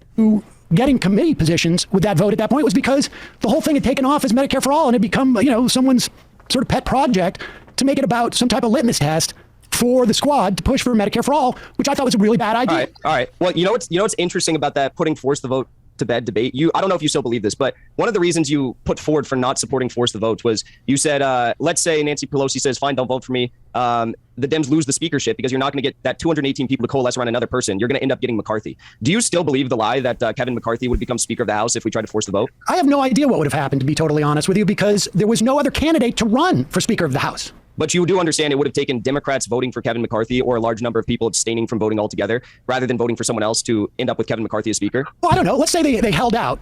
What happens on day 2 or 3? You keep taking more rounds of voting. Do people abstain? No, you keep taking more rounds of voting. How do you know Josh Gottheimer doesn't abstain? How do you know Henry Cuellar? There's historical precedent for this. There's historical precedent for what? Henry Cuellar? For a House speakership vote that went 12 rounds. Yeah, well, how do you know that Josh Gottheimer is not going to abstain? How do you know that Henry Cuellar is not going to abstain? Because that would mean a Democrat is voting for a Republican. That's not going to happen. Have you seen Henry Cuellar's voting record? I have, and I've seen AOC's, which falls pretty much all in line with Nancy Pelosi's, too. Right, well, Henry Cuellar's doesn't. Oh, my God. The fact of the matter is they were not going to vote for a Republican. The Democratic establishment would not allow that to happen. And that's the thing, is like they present this. So the idea that Kevin McCarthy could win, is it unlikely? Sure. But it is theoretically possible, right? And that's the kind of like, that's the thing. But they were like, they're trying to like walk away all of, and that's not even the main criticism. This is like a fucking like one in a sea of thousands of like reasons why it's a silly thing, right? Like, is it like 100% likely? Is it the most possible outcome? No, it's very unlikely, but it could. You can't tell the future, right? They were saying that progressives were gonna like all of mainstream media was gonna coalesce and support force the vote and force Medicare for all. That's what Breonna Joy Gray was saying. So, you know, like that, you know, like the media would have been giving them, apparently the media has been giving them preferential treatment. I don't know, but the fact that you're thinking that there's some sort of, the fact that you're thinking that there's some sort of practicality in this argument that Henry Cuellar or Gottheimer would have voted for Kevin McCarthy as speaker is actually insane. Like, that's actually insane. Okay. So if you understand, though, the principle behind force the vote, and maybe you have problems with the Medicare. I had a problem with the ask. Jesus Christ, Sam, let me finish before you interrupt me. Leverage. I know my camera's not on, it broke, but like, let me at least finish what I'm saying. Okay. If you understand that force the vote is a strategy that could be carried out, and you've said this in the past, you just think maybe Medicare for all wasn't the best ask, or the speakership vote was too risky because you don't understand how speakership vote works, then why didn't you support forcing the vote on any of the other policies I listed, or criticize the squad for not forcing the vote on those policies? Okay, let's not use the word force the vote, because what do you want to call it? Why didn't they use their leverage? I know that phrase is triggering to you. So why didn't they use their leverage? Why didn't they use their leverage? Now, how do you know that they didn't? Because they voted for these bills without getting concessions in return. How do you know? Because there are no substantive large material changes that we have seen. There's nothing that the squad has No, wait a second. You just made it a statement. You just asked me a question. Let me finish. I heard you answered it. You said there's no. You just asked me a question. You want me to finish answering or not? Do you know what's in the Build Back Better bill? Do you know what's in the Build Back Better bill? The one that didn't pass? Yeah, no, the one that did pass. It passed in the House. Was it signed into law? I must have missed that. But Jackson, we're talking about House members, yes? Well, what is the point of... Are we talking about House members, or are we talking about people in the Senate? What is the point? Are we talking about Joe Manchin, or are we talking about AOC? You said that Joe Manchin is worse than AOC, that AOC is more progressive. They're different people. They're two different houses. You understand how that works? You want to hear the incredible thing, Sam? I understand that there are two separate chambers in Congress, Sam. You want to hear the incredible thing? Hold on for 1 second, Jackson. Talk over. This is really difficult to listen to at 1.5x, I have to tell you. I am like struggling to keep up with this. Oh my God. Let me answer the initial question you asked. Let me say this. Let me play interesting thing here. 1 second, Jackson. Give me 1 second. Will you play the end of this, the Ilhan Omar thing? Because I thought this was sort of interesting. Because I think it's possible that Jackson doesn't quite understand certain dynamics. Bradley, do you have that? Play this last clip. Because I tuned into this, or I got to be fair. Somebody sent this to me. And I was curious because Jackson had done a video on our interview with Ilhan Omar and said it was shocking. And I was like, was it? Did we do something that was shocking in the interview? Well, play the end of this, and this is what I think it was. The fight's a little bit ways away, so we can hopefully catch it. No. The leadership fight's not going to happen, dude. What are you saying? You honestly believe Ilhan Omar's like, this motherfucker thinks that we're going to hold the House. Oh, my God. Okay, yeah, sure. You ask me those leadership position questions when the time comes around. Okay, all right. We'll see you later. Okay, that was incredible. Okay, so Jackson, you understand there is going to be a leadership fight regardless of whether the Democrats hold the House. That there is a leadership fight. If they are in the majority, then it's for the speakership. And if they're in the minority, then it's just for the leadership. In other words, Kevin McCarthy is the leader of the Republicans in the minority. You understand how this works, right? So first of all, I do want to address the fact that you just completely changed the subject when you were getting pressed. But yes. No, I didn't change the subject. You don't think, like, you expect 6 members of the squad to change the votes in the Senate, and it doesn't work that way. When did I ever say that, Sam? Well, because you said, what concessions did they get? And I said I am going to be honest. I noticed that people in the chat are having their own... They're in their own world. I don't know what the fuck y'all are talking about. But I have literally not been keeping up with whatever the chat saga has become. So I'm just throwing that out there. So passed the Build Back Better bill, which you didn't seem to understand in the House, and they did pass it in the House. And then you said, "Well, it wasn't signed into legislation." And I said, "That's because it got stopped in the Senate." Okay, and 6 members of the House cannot control. I'm trying to be really, really respectful right now, but you continue to talk over me and interrupt me. Let me go. So when you talk about speakership votes, that implies that there's going to be a Democratic majority. I spoke about leadership votes. Second of all, leadership votes. Second of all, play it again. He didn't hear it. Second of all, play it again. Hold on, I'm going to mute you if you play it again. I'm trying to talk about. It's my show, ding dong. Okay, well, I'm going to go off and say what I'm going to say about what I've been trying to get out for 5 minutes now. But you can. Well, you can do it again, but you just misspoke. You said I said speakership and I said leadership. So let's play it again. You think that even if the end of that conversation, the end of the conversation was about leadership, and it was. Do you think that's not going to happen, dude? What are you saying? You Oh honestly my God, he believe- got censored. Hold on, Omar's like, this censored, motherfucker big thinks tech. that we're gonna hold the house. Oh my God. Okay. I didn't say Okay, yeah, sure. You asked me those leadership position questions when the time comes around. Okay. All right. Okay. So Jackson, continue. You have to unmute yourself, Jackson. Oh my God, he got censored. Big tech. Is he still muted? Big tech. The media. The media. He may not come back. The goddamn media. Ask him to unmute a few more times. Yeah, wanna unmute? it might be the complex setup he's got going on there. He's got a pretty crazy setup going on. All I do is see myself twice. That's the thing. I'm glad that they point that out. Like, and again, I deconstructed this earlier in this debate review. I deconstructed this one, but like his setup is honestly, it is fucking weird and it's fascinating and it's bizarre and it's so narcissistic and it's cringe. But like, I'm just gonna skip ahead. Remember, what's this one? Still on his screen? Yeah, you are. Okay. Do number. What's this one? Do this one. Hinkle said muting is CIA tactics. Please send that to me. Please send that to me. Oh, is this the one where he gets owned by his parents? This is the thing. Is sometimes I think Jackson's maybe not as necessarily as says lies my parents. No! This is just from like a No, the cringe. The cringe. See if that gets him to come back. The cringe. This is a this is the thing. Is sometimes I think Jackson's maybe not as necessarily as truthful. He says lies my parents told me when I was little. This is just from like I guess it's from a year ago. Santa is real. The tooth fairy leaves money under your pillow. The United States military is fighting wars to defend our country. And then his dad responded, this is the only way that I knew him before this whole thing. No. I'm Santa. You never complained when you got the gifts. Yes, we were such assholes sneaking you money under your pillow. Never once did your mother and I tell you the military is fighting wars to defend our country. That's a bold-faced lie on your part. Did Jackson leave? Yes. He's gone. All right. That's too bad.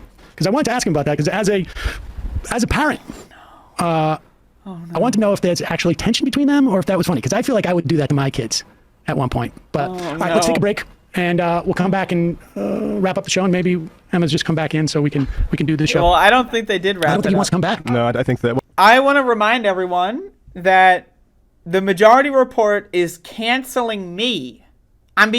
Sam Seder has personally canceled me, right? Because I have yet to receive a feature-length film slot on the majority report. It hasn't happened. Like, an American Patriot can get a 95-minute feature-length film, folks. Like, people would spend $10 and sit in a movie theater for this amount of time. I need a feature-length film segment on the majority report. Otherwise, I'm being canceled. And someone get a clip of this. I need someone to get a clip of this and post it on Twitter, because I'm fucking serious right now. This is bullshit. An American Patriot gets 95 minutes of feature-length film, and beautiful hit YouTube show Above It All host Andrea does not. This is fucked up. TBF? Well, maybe I will. Well, I think we'll put it down to the technical confusion that he had going on there. Yeah. It was difficult to unmute, but yeah. I think we got all the points covered. The I think so. technical We didn't get to confusion. the squad is the spear point of fascism in the United States, but maybe I can. Do you want to give him that opportunity to say that? We should allow. Let's play that. Yeah. Well, do we have the squad is the fascism? Yeah. It's not just that they're worse, that they're better than Manchin, but they're also the vanguard of fascism in this country. Oh, no. See, this is the thing that I think was like a little bit disingenuous. I feel like there's a little bit of Mott and Bailey, if people want to look that up, debating term, where you take a stronger position in one time than a more defensible position when you're being called on it. But here's a little bit on the squad. Are Democrats the new fascists with their COVID concentration camps? I think that, as I've said before, and I literally got, it went semi-viral on Twitter when I said it, but I stand by it 100%. I said that fascism in the United States will come from progressive, like, woke circles, like the Squad, for example. I truly believe this is just further proof of that, you know? This is just further proof of that. So, yeah, I think, yeah. So it's not just that they didn't leverage their vote to get progressive concessions when there was a 12% increase in the State Department budget. It's that. Again, it's the conspiracy theory land. Like, when you right? Like when you are like going on stream for like 7 hours a day, you gotta come up with something to fucking talk about, right? So every once in a while, and you get that chat interaction, so you get that like prompt where you can just kind of say something kind of batshit. But it's like, and like the initial question was about COVID, concentrate like some really like what the fuck kind of shit, like some Robert Kennedy kind of garbage, right? So who knows what the fuck that was about? But again, you can't just throw those conspiracies in there, you know? That they're the vanguard of fascism in this country. I mean, my concern is that what if we did force the vote, and then all those squad members did vote for Medicare for All, and then we supported them, and then they did fascism on us? That would have been the real. They had us right where we wanted us. But they're getting all these. Here's the amazing thing. On one hand, they're getting this preferential treatment where they're allowed to negotiate with Biden, but on the other hand, they're not leveraging their votes. Yeah. Now, presumably, they would leverage their votes to get negotiations with Biden. Yeah, well, they get the opportunity to be ignored by Joe Biden. But I don't understand how you're supposed to leverage to get something, and that's different than getting preferential treatment from them. I don't understand why he thought he himself. Oh, he's coming back? Oh. Emma's back. Oh, I'm back. Yeah, sorry, back. Oh, my mic was off? Himself. Gotcha. Again, too. Well, the I don't think he's. He might be So, If he wants to come back for round saying that, you know, cool. Matt, Me? Second of all, sure, Hinkle shit. keeps complaining Okay. about AOC, but in the Part one two? example he gave, AOC voted the right way. The you math hear me? is that. Now, I'll jump off so you guys yes. can be mono a mono. bro, like, first of all, Where's my your- camera's not working. Second of all, your host muted me. I don't know who that was, but your host muted talking me. over the clip, it was me. Yeah, Okay. I tried to- and then I never unmuted my thing. I never touched any of my stuff on my end. And then you guys claimed that I muted myself. You guys muted me and tried to get me off the stream. Matt just said it. No, you're back. I just said I muted you because you're talking over We the do clip. that and then- fairly Why didn't you unmute me when it was over? I asked And then you- you claimed that I muted myself. And I was Jackson, Jackson, you're talking to me. Let me just clarify. I asked you to unmute yourself. You'll notice in the chat I said, "Are you able to unmute yourself?" And you left. But now that everything's sorted out again, except your camera, Welcome back. if you muted me, why didn't you just unmute me? I tried to. Jackson, Jackson, Zoom. you're back. Let me explain. Let me just explain for everybody because I don't want this to be the thing that they hang their hat on. It says ask to unmute yourself. So I asked you to unmute yourself. You had. I'm glad Matt is actually like Jackson Hinkle's really trying to like insert this as like the fucking yeah, that's right, I got censored by big tech. So I'm glad Matt's trying to clarify that like again, they'll always try to take these things to these extremely bizarre conclusions. And like, you know, like they try to hang their hat as Matt says on like these vague notions of like, you know, slightly twisting something, but not so much, you know, like it's like the Jimmy Dore thing where he like rewrote a sentence or something, but like, you know, made it basically dropped the entire meaning of it, you know, like this kind of that weirdo kind of stuff. Explain for everybody because I don't want this to be the thing that they hang their hat on. It says ask to unmute yourself. So I asked you to unmute yourself. You had to affirmatively unmute yourself. You didn't do that. Why did you just say that? That's what I said actually right before you got on there. So We have You said it. You said it on a chat, but you didn't. I'm not reading the chat. I mean, I didn't even know there was a chat in here. But all right, let's keep talking. So, so my question, Sam, was if you understand the idea behind forcing a vote on these sorts of policies, and the squad ran on a set agenda saying they were going to fight for that agenda, and then every time they have the opportunity to force a vote on any number of these bills, they choose not to, and they have no material gains, no material concessions that they can show for these potentially hypothetical secret concessions that you claim they're getting, potentially, then why aren't you criticizing them like we all are? Okay, I don't know who we all are in this instance, but Jackson, you started this off by saying that they were getting preferential treatment by the Democrats, and one of those was their ability to go in and negotiate with Biden. Now, how is that preferential treatment different from exercising their leverage to get in and negotiate as to what the outcomes of bills will be? Very, very easy answer to that. If you're looking at it from a practical sense as to what is practical, pragmatic politics, the idea of going in on a joint task force with Biden does not result in material changes. In addition to that, those joint task forces, with the exception of, say, the climate change one, they weren't negotiating based on their agenda in items that they could potentially get concessions on. They were negotiating in favor of Biden's agenda between the more progressive aspects of his agenda and the more conservative aspects of his agenda. And I think that they need to be forcing votes on their agenda, concessions for their forcing agenda. votes. What are you talking about? What does that mean, forcing votes? Well, I would ask you, because in your initial video and in the debate you had with Brianna Joy Gray, you said that, yes, I think forcing a vote is a fundamentally good principle. Getting leverage for certain things is a good principle. But I don't know what you mean forcing a vote. You can have a vote. Listen, there's a bill that has been introduced by Jayapal, right? A Medicare for All bill. It was introduced after they'd already voted for the subsidization of COBRA premiums for 6 months, which is something you said you vehemently disagreed with. I did disagree with it. Yes. The I railed on it fucking quite a bit, reading actually. You know, the they actually delayed the notes. introduction Oh my of Medicare for All goodness. so they could initially first pass the COBRA premium subsidies in that COVID bill. Yes, Nancy Pelosi is a very outspoken critic of Medicare for All. I'm aware of that.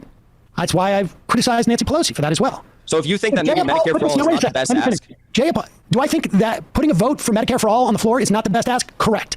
Okay, so why don't they instead, focus on, if you think maybe these domestic policies are not their strong suit in forcing their agenda through, like Medicare for all, why don't they focus on foreign policy issues? No. Jackson, you're talking jibber jabber here. If you it's jibber jabber to talk about foreign policy? Is that jibber jabber to you? If you force the vote for Medicare for all, let's say, go. it will lose. And not only will it not win, which you don't seem to think winning in the House is even meaningful, right? Because Build Back Better is not going to become a bill because it's stopping the Senate. What about losing a vote in the House? You actually said on your show, and let me bring this up because this is your quote again. You said that you think that it's important to set markers even if votes fail. So when they can control, both houses and the White House, potentially with progressive politicians, they will have the record of who in the Democratic caucus votes for it. Yeah, well, the value we have in Medicare for all is that we know, at the very least, there's 100 Democrats who won't even co-sponsor the bill, right? You So we know said that. Now, for instance, you said that you thought it was a good idea. In the Senate, they voted to expand Social Security payments. I don't know, 5 years ago, which I think was very Force the helpful, vote, even though sure, it was a passed. failure. Because Force the vote, sure, was a failure. So yes, That's I mean, I do all- think there's that's all I some have value to to it, say. but it's nominal. I wouldn't exercise, the type of leverage you're talking about to get a vote, particularly on a bill where it's going to lose 300 to 100 or whatever, 310 to 110. Well, it's not even about that. It's about getting concessions that might not be necessarily policies. Like, for example, you've brought up this idea of getting committee assignments multiple times. So why are they not working to get better committee assignments for, say, the next congressional cycle? I hope they are. Well, don't you think it's a bit of an issue? In fact, I would argue that maybe AOC sending money to moderate and even conservative Democrats was part of that. So you think that instead of leveraging their power, they should just be giving What them money? power, dude? There's 6 votes. What power? Yeah. I just listed multiple votes that pass in the my House God. with very slim margins. Oh my God. Such as the Capitol And Police if and they, Security sink, Fund. if they sink those bills, what do you think they get? If they sink those bills, they could get the concessions you were just referring to, and you said No, that you think it maybe they doesn't got work by that giving way. money to DCCC Democrats. It doesn't That's what work you that just way. said. It doesn't work that way, Jackson. So you have to pay $5,000 to 32 different DCCC candidates to get anything done?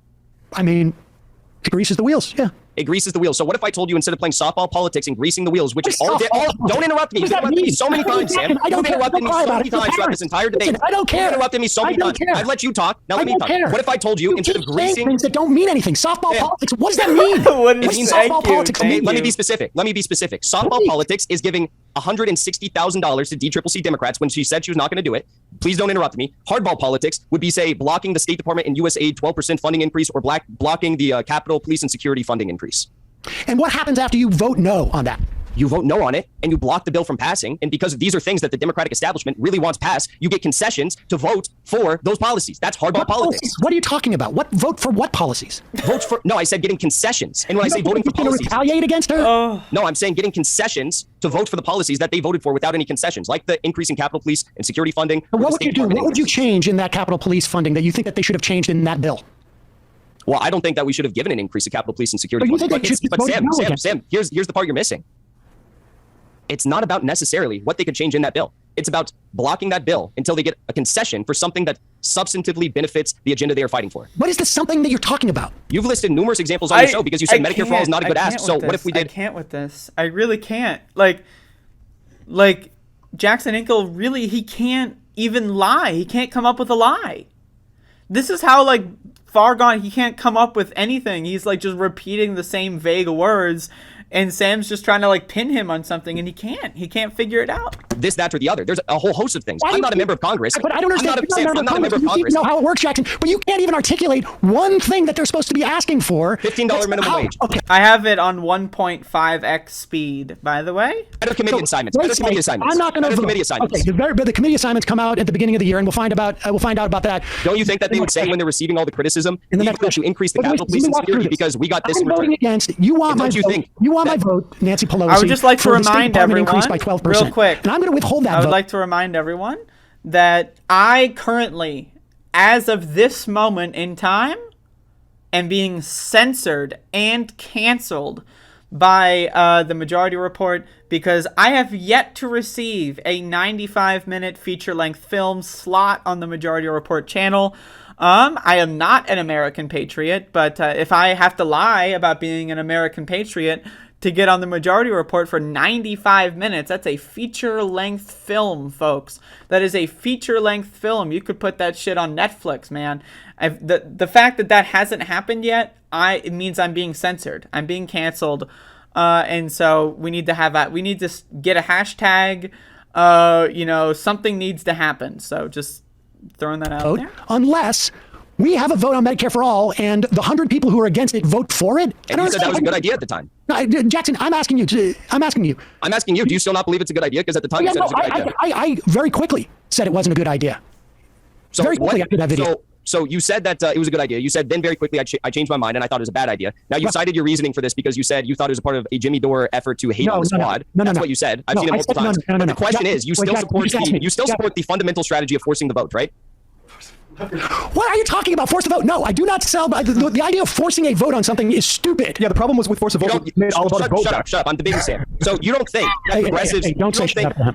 Oh my God, yo, that's so good. That's so the question is, you still support the fundamental strategy of forcing the vote, right? What are you talking about? Force a vote? No, I do not sell. The idea of forcing a vote on something is stupid. Yeah, the problem was with force a vote. Made all about a vote. Shut up. I'm debating Sam. So you don't think that's so good? Shut up. This mofo goes on their show and tells them to shut up. That's so good. And again, just think about this though. This is the way the world works, right? Like Jack, no, I'm not even joking. Like, clip this. One of you clippers, clip this. Someone like Jackson Hinkle is able to, because he is a fucking rude narcissist son of a bitch. He is able to, with his unearned fake confidence, get a 95-minute slot. A 95-minute slot on the Majority Report with garbage, with bullshit. And I, with my insane intelligence and my amazing etiquette and great moral system, cannot, because I don't have any unearned confidence. I don't have any earned confidence. I have no confidence, right? I cannot get a 95-minute slot on the Majority Report. So notice, this is the way the world works. This is the way the world works. I'm just throwing that out there. Don't you don't think that progressives? I want you to apologize. You don't think progressives should leverage their power? To say that. I think progressives should leverage their power. Yes. Okay, so that's called forcing the vote. No, it's not. You just said 1 minute ago that I don't want to use the phrase force the vote. I want to use the phrase leverage their power. You guys made that. How are those different? Oh my God. Because it's what you use your leverage for, Jackson. Okay. Look, I don't want to get into it. It's how you exert that leverage, Sam. So the substance doesn't matter? I don't understand. The substance of what strategy you employ to leverage your power. That's what matters. You think that instead of leveraging their power, they should donate $160,000 to DCCC Democrats. Okay. I think contributing money to people gets them to vote your way. I think there are different things that you can do to build coalition, to pass legislation, to materially benefit people. And what happens when you have that coalition? What happens when you have that coalition? I don't know if you would have gotten those corporatists who wanted the SALT reductions and et cetera, to vote for Build Back Better, or to sign off on a provision to, let's say, have expanded childcare or whatever it is, had they not built those bridges. Maybe not. We don't know for sure. We're not privy to those conversations. You can say, I don't think it's a good strategy to, and I can tell you this, the reason why Steny Hoyer is the whip of the caucus, of the Democratic caucus, is because Steny Hoyer gets all this corporate money that he doles out. He doesn't have to do much fundraising for himself. We're not talking about around the country. He goes around the country and he builds support for things by donating money to different congressional candidates. And so is there value for the number one fundraiser, who happens to be a progressive, to wield that same type of power? My answer is yes, definitively. So I point to you exactly. That's very interesting. That power pays off. Very interesting. No, I cannot. That's very interesting, because earlier on in this debate, you quite literally said I had a problem. Everyone heard the debate, Jackson. It'll be on video. You don't have to keep said I had a problem. You don't want to talk about. Mike Silver, Andrea, you would have much more views, but you kill growth on your own channel in 2021 by going on pointless protests almost for a year. Mike Silver, I'm going to be honest with you right now. I'm not going to deal with any of that bullshit. Like, first of all, what evidence do you have that I would have much more views on my channel? Like, what evidence do you have for that? Second of all, right, like, so I should do nothing? Like, I should just, like, I can do multiple things. Like, come on now. Like, I'm just saying, like, that's a bad comment Bad. No good. Bad. You've been very, very bad.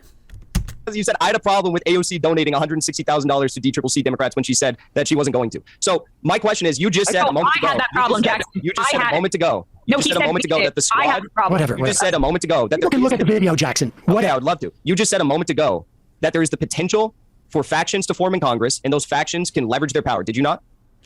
I don't know if I said that, but I agree with that statement. Okay, so if you think that that is possible, and if the explicit goal of the Justice Democrats was to do just that, and if the reality of this session of Congress is they could have blocked certain votes that were, in my opinion, bad. Maybe in your opinion, I don't know what you think about those votes, but they could have blocked those votes to get concessions in return. They haven't done that. Don't you think that that is a failure of their strategy? In general, no. I think that if they got no, because you're not giving me a specific instance, and I don't. There are votes that they may be for or against. I don't know. So Sam, I actually respect you more. I actually respect you more after this debate than I initially did coming into the debate, because you said on multiple occasions, like when I brought up the sanctions, He's tearing up. when I brought up the sanctions, when I brought up other issues. I love the vague notion of like respect. Like Jackson Hinkle's got his own personal fucking power ranking in his brain. I wonder, like, does Jackson respect me? Like, I'm curious. I gave him a 3-hour slot on my channel. Like, come on.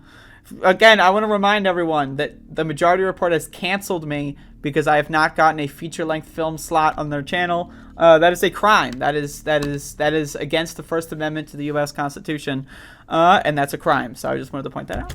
Disagreements with them on, with the exception of the State Department and Capitol Police funding. You actually said that those were bad things, that you disagreed with what they did. And in some cases, but not all, you criticized them. But what you still fail to recognize is that the explicit strategy that the Justice Democrats ran on, which was to create those factions and essentially be a thorn in the side of the Democratic establishment, kind of in a way, which the Tea Party explicitly that our job is to be a thorn. You're interrupting me as many times as you said Jimmy Dore during the Breonna Joy Gray debate.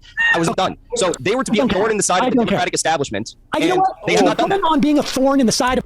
Ooh, I'm sorry. That's cringe. That's cringe. Like, he scripted that. That was in the notes somewhere. Like, that was in, like, oof. The Democratic establishment is literally for children. Or the People's Party. Go win some races. Like, I want material benefits.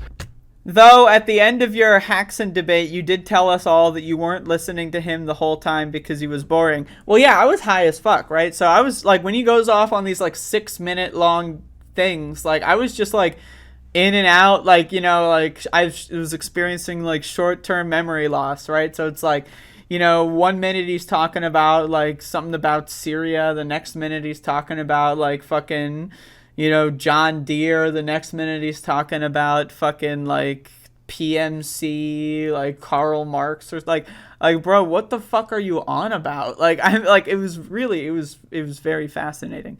But again, like that's just what he does. He just talks forever, and then like if someone else tries to talk to him, he'll it's criticizing and attacking people for doing the same thing that he does.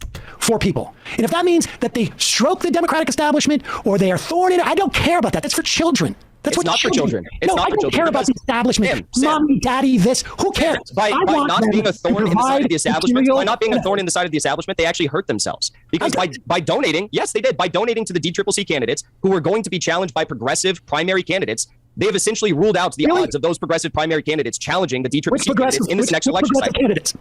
What? Which progressive candidates were running against those? Ava Patsova is the one that comes to mind. Arizona's first district. She was going to run against one of these DCCC candidates. Who was the candidate that AOC gave to that Ava Petrova was going to run against? What's that? Sorry, I didn't hear you.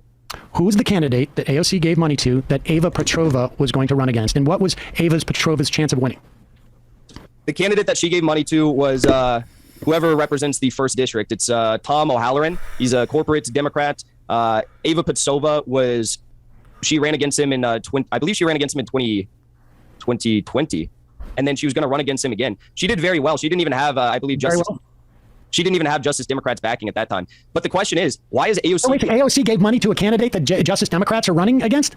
No, I said that I don't think she was actually endorsed by Justice Democrats in that race, but there was the potential for her to be endorsed by them in the next race. She wrote an article in The Intercept. I suggest you read it. It's really interesting. But Sam, the question is not about the odds or the likelihood. No one thought AOC was going to beat Joe Crowley. She had no backing. She had no odds of winning, and she still won. Now imagine if there was that apparatus of AOC and the progressives behind Ava Patsova, who is a convincing candidate, who is respected by many of these progressive institutions, who did write an incredible article in The Intercept about this. Don't you think that there are some more Ava Patsovas out there who could have challenged DCCC corporate candidates that AOC donated to before primary even took place? I mean, it's possible. It's possible. And that's called softball politics, or greasing the wheels, as you put it. And that's why I think it's a failed strategy, because they are actually hurting themselves, their broader movement of establishing a larger faction. Now, do you still think that they are the vanguard of fascism in this country? Because if they are actually to help themselves, their strategy, that would be sort of problematic if you think they're fascists, right? I'm not talking about helping themselves. I'm talking about fighting for the agenda that they campaigned on and utilizing the strategy that they said that they were going to carry out via the Justice Democrats faction in Congress, which, according to that, little discussion we just had about the DCCC donations, they're not doing that. They're choosing to grease the wheels, so to speak. Well, I think So there's real quick, there's a difference between donating to someone in a general election and donating to someone in a primary election. Also, like, again, like, I do agree. Yes, like, that's why, like, Jackson Hinkle's, like, mind virus, the Jimmy Dore mind virus, is so penetratable to people that just want a better world, right? Like, what they're doing is they're just basically manipulating vulnerable people with mind viruses. Right? Because, yes, we all want things to be better, right? We all want to have a main character. We all want to back someone. We all want to support someone, right? But then also we have to constantly remind ourselves the Senate is bullshit. The Supreme Court is bullshit. The government is bullshit. It's all made up. Like, humans made all of this up, right? Like, if we actually, like, we can't just focus all of our energy on one politician to save us. Like, it just doesn't, it's not a thing. And, like, we're setting ourselves up for disappointment. If you think 6 people are going to somehow have more power than 429, then I don't know what to tell you. they're probably doing both. If they were doing both, don't you think that they would have blocked any number of those policies? No. Why? I mean, I don't know what any number of those policies you're talking about, but you're conflating. Last time I tried to list those policies, you said, Jackson, stop listing policies. You're conflating electoral strategy with legislative strategy. Let's just take 3 in particular. The speakership vote, this Department of State and USAID 12% funding increase, and the Capitol Police vote. Let's just take those 3. Those are 3 examples in which they could have leveraged power. Well, they could have, or they could have just voted against it.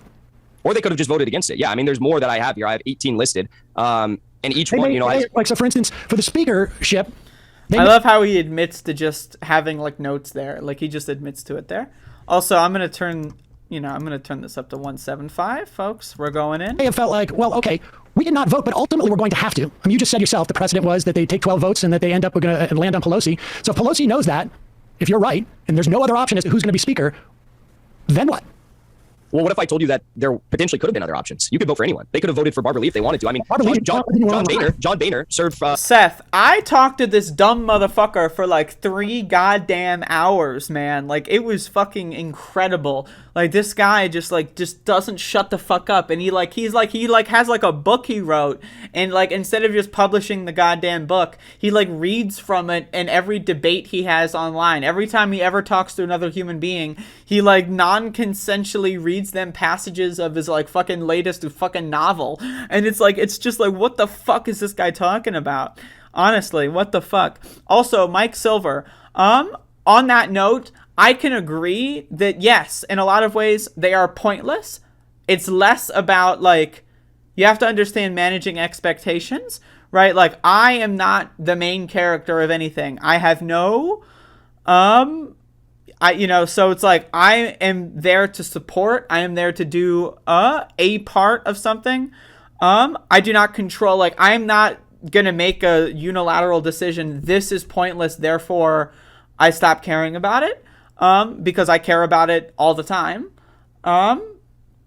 So it's like I'm not going to say, oh, well, like, it's easy to say retrospectively, 123.65 days was the peak or whatever.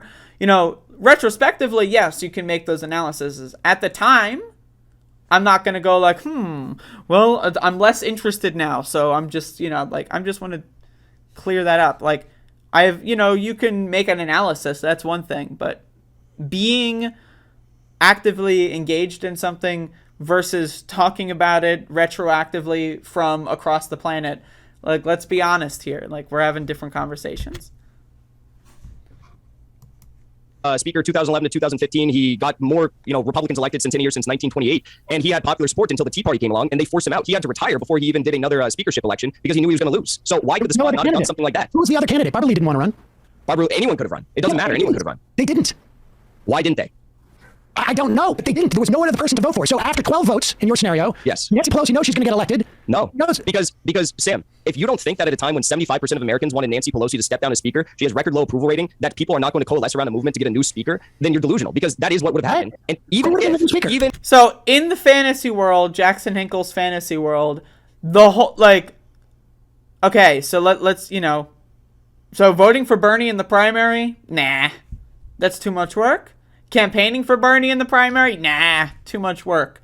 But we are going to get the American people galvanized to coalesce around an obscure 15th round speakership vote. A presidential campaign we can't win. Right? We can't win a presidential campaign. We can't get enough votes. We can't get enough people to participate to win a presidential campaign, things that people know about. But in Jackson Hinkle's fantasy world, we're going to get 200 million Americans to do marches in the street over round 23 of the House speakership vote on February 3rd. What? And even if, Sam, this was the idea behind Force the Vote, even if it eventually after 13, 15, 18 rounds ended up with Nancy Pelosi as Speaker of the House, they still would have been able to get concessions because of the spectacle they would have drawn by delaying an already unpopular politician's, rise to the speakership position. So there was a movement afoot in the country.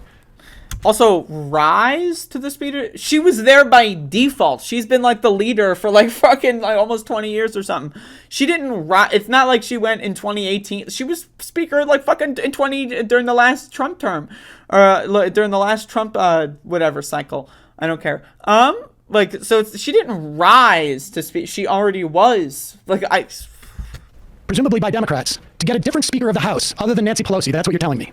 And the spectacle created would have magically gotten them the ability to get whatever they want. Like the spectacle almost of forcing the Republicans to filibuster a Voting Rights Act. I'm talking about the spectacle of Representative Jeanette Rankin starting a House floor vote on women's suffrage in 1918. And because of the mass public appeal that was drawn after the introduction of that vote and the House floor debate started, within 1 year, we achieved women's suffrage in this country. That's what I'm talking about. I see. It would have been like women's suffrage to get what? It's the strategy. It's not the fact that you have a major... it was just a coincidence that it was about women getting the right to vote. It had nothing to do with the success of that. Did I just not list John Boehner and the Tea Party as an example? I don't only cherry pick my examples. I mean, I just listed the Republican Party as a beautiful example of how the strategy could be employed. How there was somebody to run against Boehner. Sam, the idea is you delay and you potentially find someone to run against Nancy Pelosi. It doesn't matter if there's someone who wants to run. Sam, you can vote for anyone. You understand how a speakership vote works? Yeah, I understand how the speakership vote works. But you realize that they can vote for anyone, right? Yeah, but you realize that there were Democrats who voted for other Democrats who weren't actively pursuing the speakership? Are you telling me that there was another candidate? Who was that candidate that was going to win? Do you understand that there were Democrats who voted for... Do you understand that there were Democrats who voted for other Democrats? Nancy Pelosi gets the speakership. Damn. But she knows she's going to get the speakership, but that's still going to force the vote because it happened with suffragette, with women's right to vote. So why did some, if you have to have a declared speakership, campaign, why did some Democrats vote for other? Why did some Democrats vote for other Democrats who weren't actively pursuing the speakership? If that's the case, it can. Oh, okay. So that's super interesting because you were saying that they couldn't employ the strategy because there was no one who was actively pursuing. So these 6 people would have voted for somebody else. You know that there was someone who even voted for, I believe, Tammy Duckworth, who's not even in the House. How did you win? Okay. Of course they could vote for somebody else. Okay. Interesting. Because a minute ago, you just said no one else was all the concessions they wanted. You were just saying no one else was pursuing the speakership. Oh, Jesus Christ. All right. Oh my God. I don't know what to tell you. I mean, you want to keep litigating this force the vote a year later. It was a failed strategy. It's not a year later, Sam. Again, I listed 18 different times throughout just 2021 in which they could have, as you put it, leveraged their power on given votes by blocking the passage of them. That's force the vote in a nutshell. And you're saying that force the vote was just during the speakership vote. Force the vote, sure, was a failure. I don't know what to tell you. I mean, this is honestly like arguing. I don't know what to tell you. You accused me earlier of being the guy who gets too attached to politicians. You are the one who gets too attached to politicians and refuses to criticize them where it matters most. Sure, you'll occasionally talk poorly when they make an abhorrent vote, but you will not criticize them on their overall strategy, which is pursuing a greasing of the wheels rather than playing hardball politics and leveraging their power. I just don't make the assessment of their power like you do. It's not making an assessment. It's looking at how closely these votes pass and knowing that they had enough people to block their passage. Well, in some instances, maybe they didn't want to block their passage. That's I don't know what to tell you. Yes, they're close because all members are posturing, right? Like the idea that they think it's impossible, like that the Democratic establishment is tied in with the military and the corporations and all that, which they are, right? They don't think that they can switch 2 Republicans to come over and jump, or 3 or 4 or 7. Really? Like, if they're all powerful and you're such a big Marxist-Leninist and you understand structures and power, you don't think they could scrape off 7 Republicans to get the State Department funding increase? They can't get 7 Republicans to vote for an increase of funding to the State Department? Really? You think... Like, come on now. What's the point of the... Like, if the world were different, the world would be different. Right? Like, if the squad leveraged their power, then people would know that and act differently and accordingly. Like, and then there's no reason to believe that this is a secret cheat code. Justice Democrats, if they are not going to, and it's not necessarily about blocking, they're more progressive. What's the point about the Justice Democrats if they're not doing what they set out to do? They're the most progressive members of Congress. Is that the bar you want to set them to? That's the bar you want to judge them upon? Yeah. I think that's... I mean, what about when the squad was not in Congress? Did you actively support Nancy Pelosi because she was one of the most progressive in Congress? I supported Bernie Sanders. What about the House? I'm talking about the House. We're talking about the House. I mean, I didn't perceive Nancy Pelosi as the most progressive member. At one point, I thought she was the best. When Donald Trump came to office, I figured she might be the best person to be in the leadership while they're in the minority. But subsequent to that, I felt like I would rather have somebody who was not even progressive be in the leadership of the House. I mean, and I think to a certain extent, I know you watched the Ilhan Omar interview, you didn't quite fully understand the leadership conversation. But I think that she was implying that you don't really, the leadership position should not necessarily be about whether they're progressive or not. I think it's really more about the amount of power that you can amass amongst the caucus.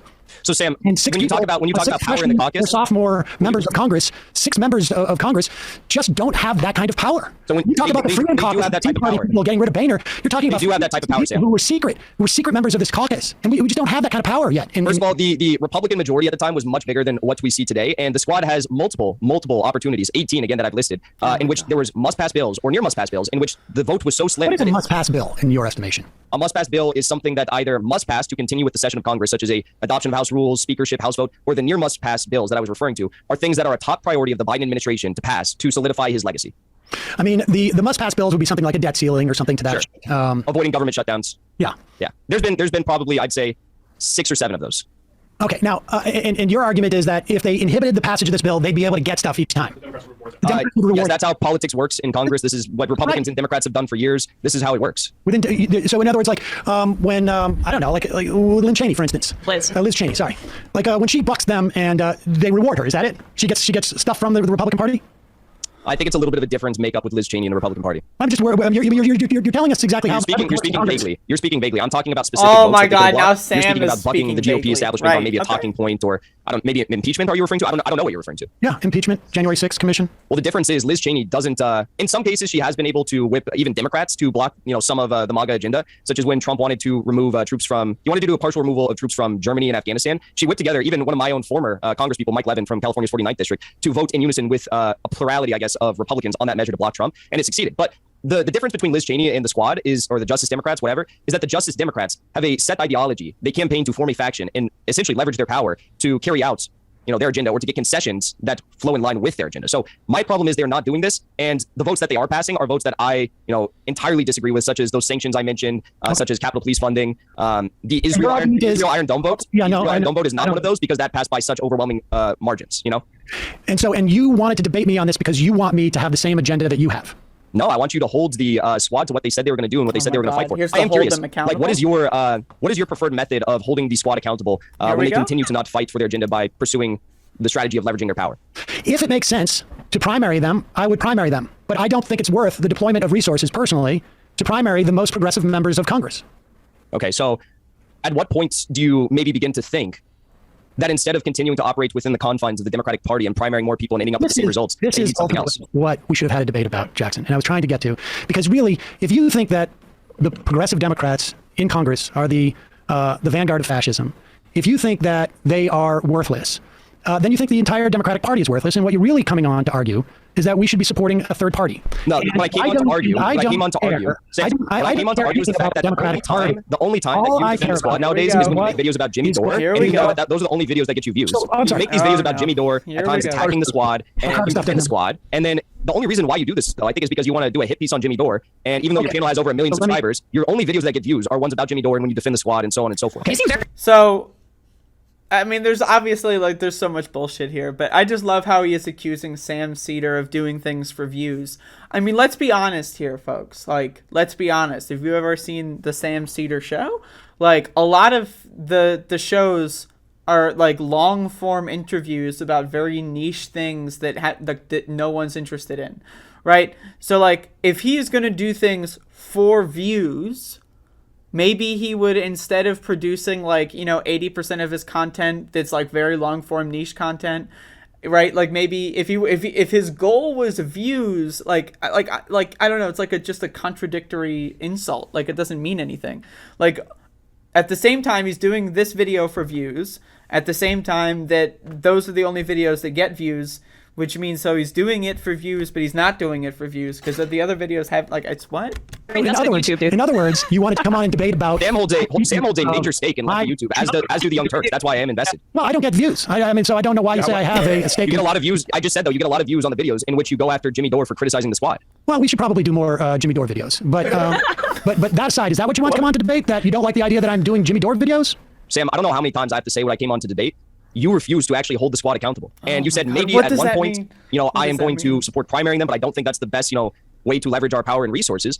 But I guess I would just pose the question because, I don't support primarying the squad. I don't support primarying Democrats right now because I think that... Why? Because I think that the Justice Democrats are a failed strategy and they're choosing to play party politics and pass the DNC's agenda. Also, you just think that we should vote for third party candidates? I think that there's other avenues we need to look into, but what I think we all need to come... But what are those other avenues? Why? This is important about this conversation. Sam, what I think we all need to come into agreement upon is that the Justice Democrats, their strategy has failed, and the squad is now towing the line of the DNC. That's something now, that you again, still notice that refuse. there's never a solution. Notice that there's never a solution to this. It's always, yes, everything that everyone you see is trying is bad. And I don't even have like a supplement to sell you. I got nothing. They're bad. You're bad. Everyone is bad. I got nothing. Give me a super chat. Knowledge, address, or even attempt to hold them accountable upon. I disagree. You've already stated that you consider them more progressive than the Gottheimers and the Mansions of the party. I disagree with you. You just said that you will occasionally call them out for some of the bad votes they take. There were some that I mentioned that you did not call them out over, which is okay. I don't expect you to follow like every single detail of, congressional votes. But at the end of the day, you are not criticizing them for failing upon their overall strategy of forming a faction that can leverage their power in Congress. And you are instead giving them some, at least tepid support for greasing the wheels and giving $160,000 to DCCC Democrats. Correct. So that's why I guess you and I just disagree. Yeah. Would you support AOC giving more money to DCCC Democrats, even though she said she wasn't going to do that? If she made an assessment that there was a strategic value for it, I would be okay with it. Even if there's more opportunities to leverage their power on must-pass or near must-pass bills? I don't agree with your premise. What don't you agree about it? Because do you agree that they don't have the number of votes? Again, over and over again. I don't think you haven't outlined it. Is effective. You don't think that they have enough votes or what? I just don't think it's going to go down the way you think it's going to go down, Jackson. What do you mean by that? I don't think your idea of how Congress works is how Congress works. It is how it's worked in the past. I mean, this is how. I know the suffragettes. Yes, I understand. No, I wasn't going to bring that up. I was going to bring Boehner up. But the idea is that if maybe this has never happened before in Congress. Maybe, hey Sam, maybe this has never happened before in Congress. Don't you think that they should at least try? Because this was when their you were in strategy. junior high. I was covering every day what John Boehner was doing. This is very weird. I can tell you. What are you doing talking about junior high? I know that. I'm sorry. Hold up. I got one. Okay, hold up. In Congress, don't you think that they should at least try? Hold up. Because this was their strategy. When you were in junior high, I don't want to talk about covering every day what John Boehner was doing. This is very weird. I can tell you. This is very weird. I don't want to. What? I gotta clip that. Oh my god. Because this was their strategy. When you were in junior high, I don't want to talk about covering every day what John Boehner was doing. This is very weird. I can tell you. This is very weird. I don't want to. What are you doing talking about junior high? I'm talking about the fact that you changed subjects. There was not four members. There was not four sophomore members of Congress who eliminated John Boehner. You are changing subjects. No. You brought up John Boehner. You brought up John Boehner. And then you went to this weird analogy about my middle school or something. It's not an... Oh my god. I can't do this. What I'm talking about is the fact that I can't do this. So you still have not outlined this. I was saying you that still have not said very carefully what happened to John Boehner, and none of it went down the way you say it did. Okay, first of all, that's incorrect. But second of all, you did not acknowledge what I initially questioned to you. Which was what? I mean, maybe if you'd listened, you'd heard me. What I said was that the squad could have blocked the passage of these bills. You have not contested that they didn't have enough votes to block or delay voted against it, yes. Block or delay. Okay, so you're saying they could have done They this. could have voted against it. They could have blocked or delayed it, yes. So why do you think that that would have failed? Even if it's never happened before. They could have voted against it, and if they had enough votes to kill the bill, they could have killed the bill. Or they could have delayed it and renegotiated. What do you mean delayed it? They could have told Nancy Pelosi that we are not going to vote for this unless you give us substantive concessions. They could have gone out on CNN and MSNBC on Mehdi Hassan show and say, I'm not prepared to vote for this bill until we get these concessions that we have listed. Don't you think that that is an effective strategy? And don't you think that's also the strategy that the Justice Democrats initially ran on? I think that could work on occasion, but I think that Nancy Pelosi, okay, for the most part, is beloved by Democratic voters, for better or for worse. That's incorrect. She's got a very, very low approval rating. But it's not true with Democratic primary voters. Google this up. Let's look it up, man. Sam, so you just acknowledged. For you, Jackson. I just said she had approval rating. Did you not hear what I said? Democratic primary voters. Go, I'm talking about the whole of this country. But Sam, you just said, Sam, I don't want to let you off on this. You just said, Bradley, will you look that up and put it up on look it up. I could not, I don't care. So you just said that on occasion you could see how leveraging their power by either withholding their votes for a given policy could work. So why are you not criticizing the squad when they choose not to do this? I don't think that they should do it randomly. I don't know. I didn't say randomly. I just said they could do it. And you just said that. Jackson, there was a $3.5 trillion bill that was passed in the House that included some of the key priorities that these lawmakers wanted.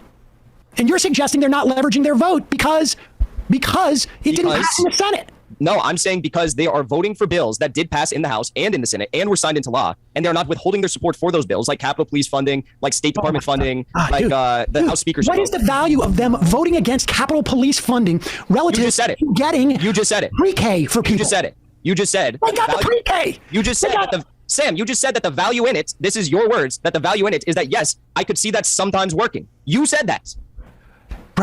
Listen, Jackson. How many times do you want to change the subject before you finally address that? You're saying you want them to not holding them accountable to get stuff that they want. It's holding them accountable, man. This is great. I can't with this. Okay, so folks, I just want to say this is almost over.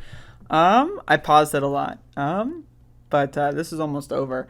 Very entertaining. I hope that my watch through could be also entertaining. I hope that this is a transformative entertainment piece. Reminder, I have yet to receive, as of this moment I have been canceled, I have yet to receive a feature-length film time slot on the Majority Report channel. So if that could be fixed as soon as possible, that would be great. But probably just going to wrap this up here. And get the hell out of here. So I just want to say thank you for watching. This is entertaining. And I guess I'll like the video, I guess, you know what, actually, I can't in good conscience. Just the fact that I'll go back in time. Well, I'll just go back, like, without time. You don't need to get space time involved. But, I'll go back and I'll like this video once I get my feature-length film slot on the Majority Report channel. Then I'll go back and like this video. But for now, can't approve. And they got it. You just said that they could do that, though. Yes, I agree that there is such a thing as leverage that they can use, and I'm suggesting they've done it. I'm suggesting to you that they haven't done it because they haven't withheld their votes. You're saying that the Build Back Better agenda is... How do you know they didn't withhold their votes? And Nancy Pelosi said, I owe you one. How do you know they didn't withhold their votes, and Nancy Pelosi didn't go and say, I owe you one? And that's why they're not going harder at them like you suggested up top. I don't think that they're doing that because if they were doing that, if they were going to be withholding their support, they would do what Cory Bush and Jamal Bowman did before the speakership vote. Do you remember what they did? They went out on was it Dana Bash's show or something like that? They went out on some corporate news show and they said that we are not going to guarantee a vote for Nancy Pelosi. Why are you putting an accent on there? Oh, because it's Bowman. All right. I'm putting an accent on there? What the hell is this? We are not. They went out on oh no. Was it Dana Bash's show or something like that? They went out on some corporate news show and they said that we are not going to guarantee a vote for Nancy Pelosi. Why are you putting an accent on there? Oh, because it's Bowman. All right. I'm putting an accent on there? What the hell is this? No! That's a sound drop. That's gotta be. Oh my god, that's so good. Oh, that's so good. Oh my god. 131:13. Oh my god. That is funny. I mean, he very clearly did an accent. It's fine if, sometimes I do accents for, politician voices, right? Even if I've done it. I do almost every time I do a quote, I'll do some kind of funny voice. I consider myself to be a funny person, right? But... Jackson Hinkle gets so defensive. He's like, I didn't do an accent. He's like, just say that like you were trying and failed to do a comedic thing. Like it's chill, but it's like when I was debating him and he was like, I don't have notes. I don't have goddamn notes. Like, remember? Like, and I said, well, you're very clearly reading from a screen. I know you're reading from a screen. You know you're reading from a screen. You know that I know that you're reading from a screen. So why are you bothering with it? He's doing this. Going to guarantee a vote for Nancy Pelosi. Why are you putting an accent on there? Oh, we are not going to guarantee a vote for Nancy Pelosi. Why are you putting an accent on there? Oh, because Bowman. All right. Heather. I'm putting an accent on there? What the hell is this? We are not going to be voting for Nancy Pelosi guaranteed unless we get substantive things in return. And they listed two. I'm sorry, I can't with what the hell is this? It's so good. All right. Heather.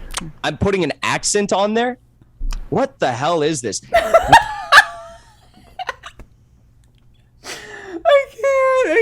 can't. Okay, I'm sorry. I gotta do it again. All right. Heather. I'm putting an accent on there? What the hell is this? We are not going to be voting for Nancy Pelosi guaranteed unless we get substantive things in return. And they listed two things, I think. I think they listed reparations and they listed one other policy. At the end of the day, they did not coalesce and try to make these things happen. But that is what you need to do if you have big ass or you have, concessions that you want. You need to be willing to make a public cry to the people to support you in your effort. You also acknowledge that AOC has some of the most power in Congress. She's got the most fundraising. She's got the most Instagram, Twitter followers. Okay. So she should use that to her leverage when she makes these public cries for support when she's going to be withholding her support for these bills. Okay. What do you mean, okay? What is this, okay? You have one of the largest news shows on YouTube for leftist politics, and you refuse to criticize. And you just say, okay, you say, I don't care. What is this? Do you not have any values that you stand upon? No. Oh my God. I don't. Oh no. We done? Let's be done. 75% Democrats support Nancy Pelosi. That'll have a lot of value in a primary. I'm not terribly happy about that. Maybe we can hear more about the People's Party next. But to be fair, that was All right, is 2 that days it? ago. So that could. Is that it? I thought you hung up. Honestly, I stopped listening. Did I say that? Oh, he's still here. I mean, I shit, think to a he's still certain here. extent, Okay. like there is. Did I say that she has I thought you hung up. in the Democratic Party? Did I say that? I don't know. Are you what- putting words in my I can- mouth again? Honestly, I stopped listening to you some time ago. To be honest with you. That's exactly what I said. Oh my God, that's exactly what I said when I talked to him. Oh, that's so good.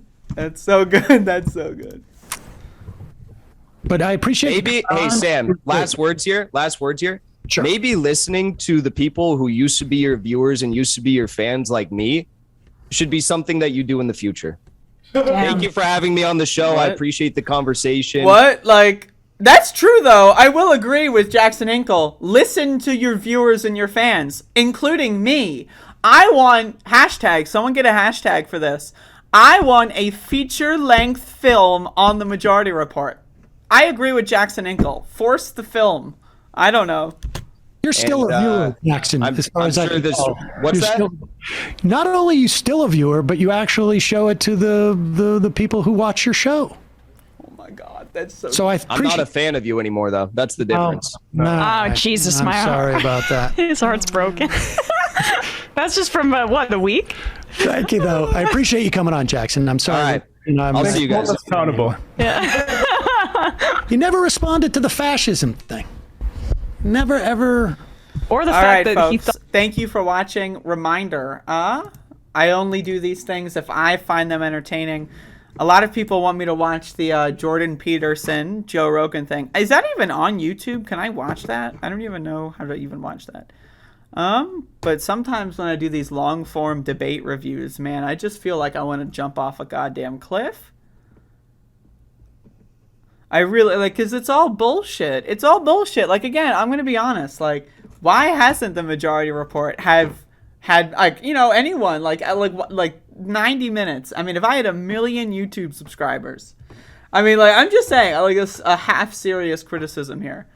If like, and it's all fun and to have these, entertaining kind of like just making fun of a stupid motherfucker debates, right? But I mean, if I had 1 million YouTube subscribers, right? I mean, let me tell you, I would have myself on a lot more. That's all I'm saying. Anyway, folks. Feature length film. We got to force the film, folks. Thank you all for watching. I am gonna go. That's it.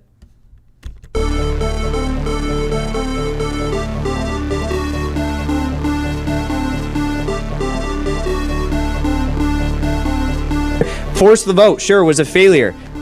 Force the vote, sure, was a failure. Honestly, Sam, if I could just get this sentence out. We can talk about Jimmy Dore can go and kill 15 kids tomorrow. Jimmy Dore can go and kill 15 kids tomorrow. Jimmy Dore can go and kill 15 kids tomorrow. Jimmy Dore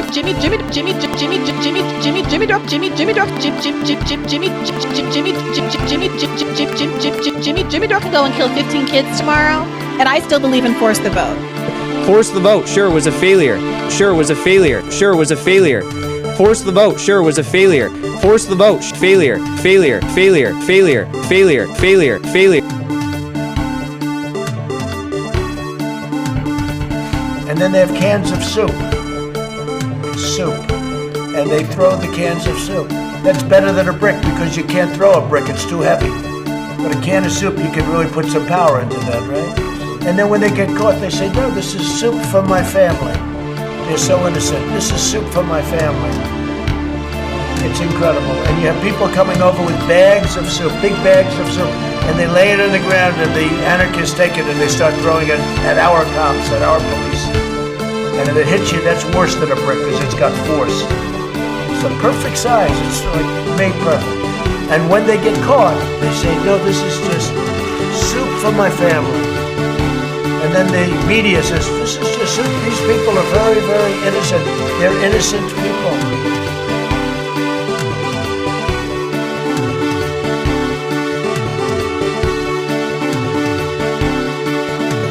That isn't what it meant. But what did it mean then? It meant that it's indicative of low resolution thinking. Indicative of low resolution thinking.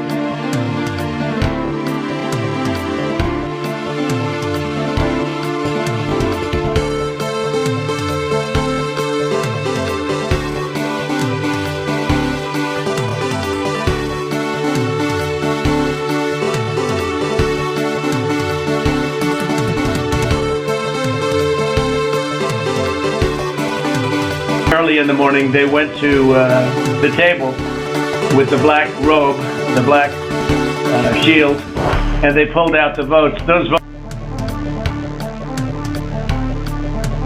It's not that they don't want to help. They don't know quite what to do. Play the radio. Make sure the television. Make sure you have the record player on at night. The phone. Make sure the kids hear words.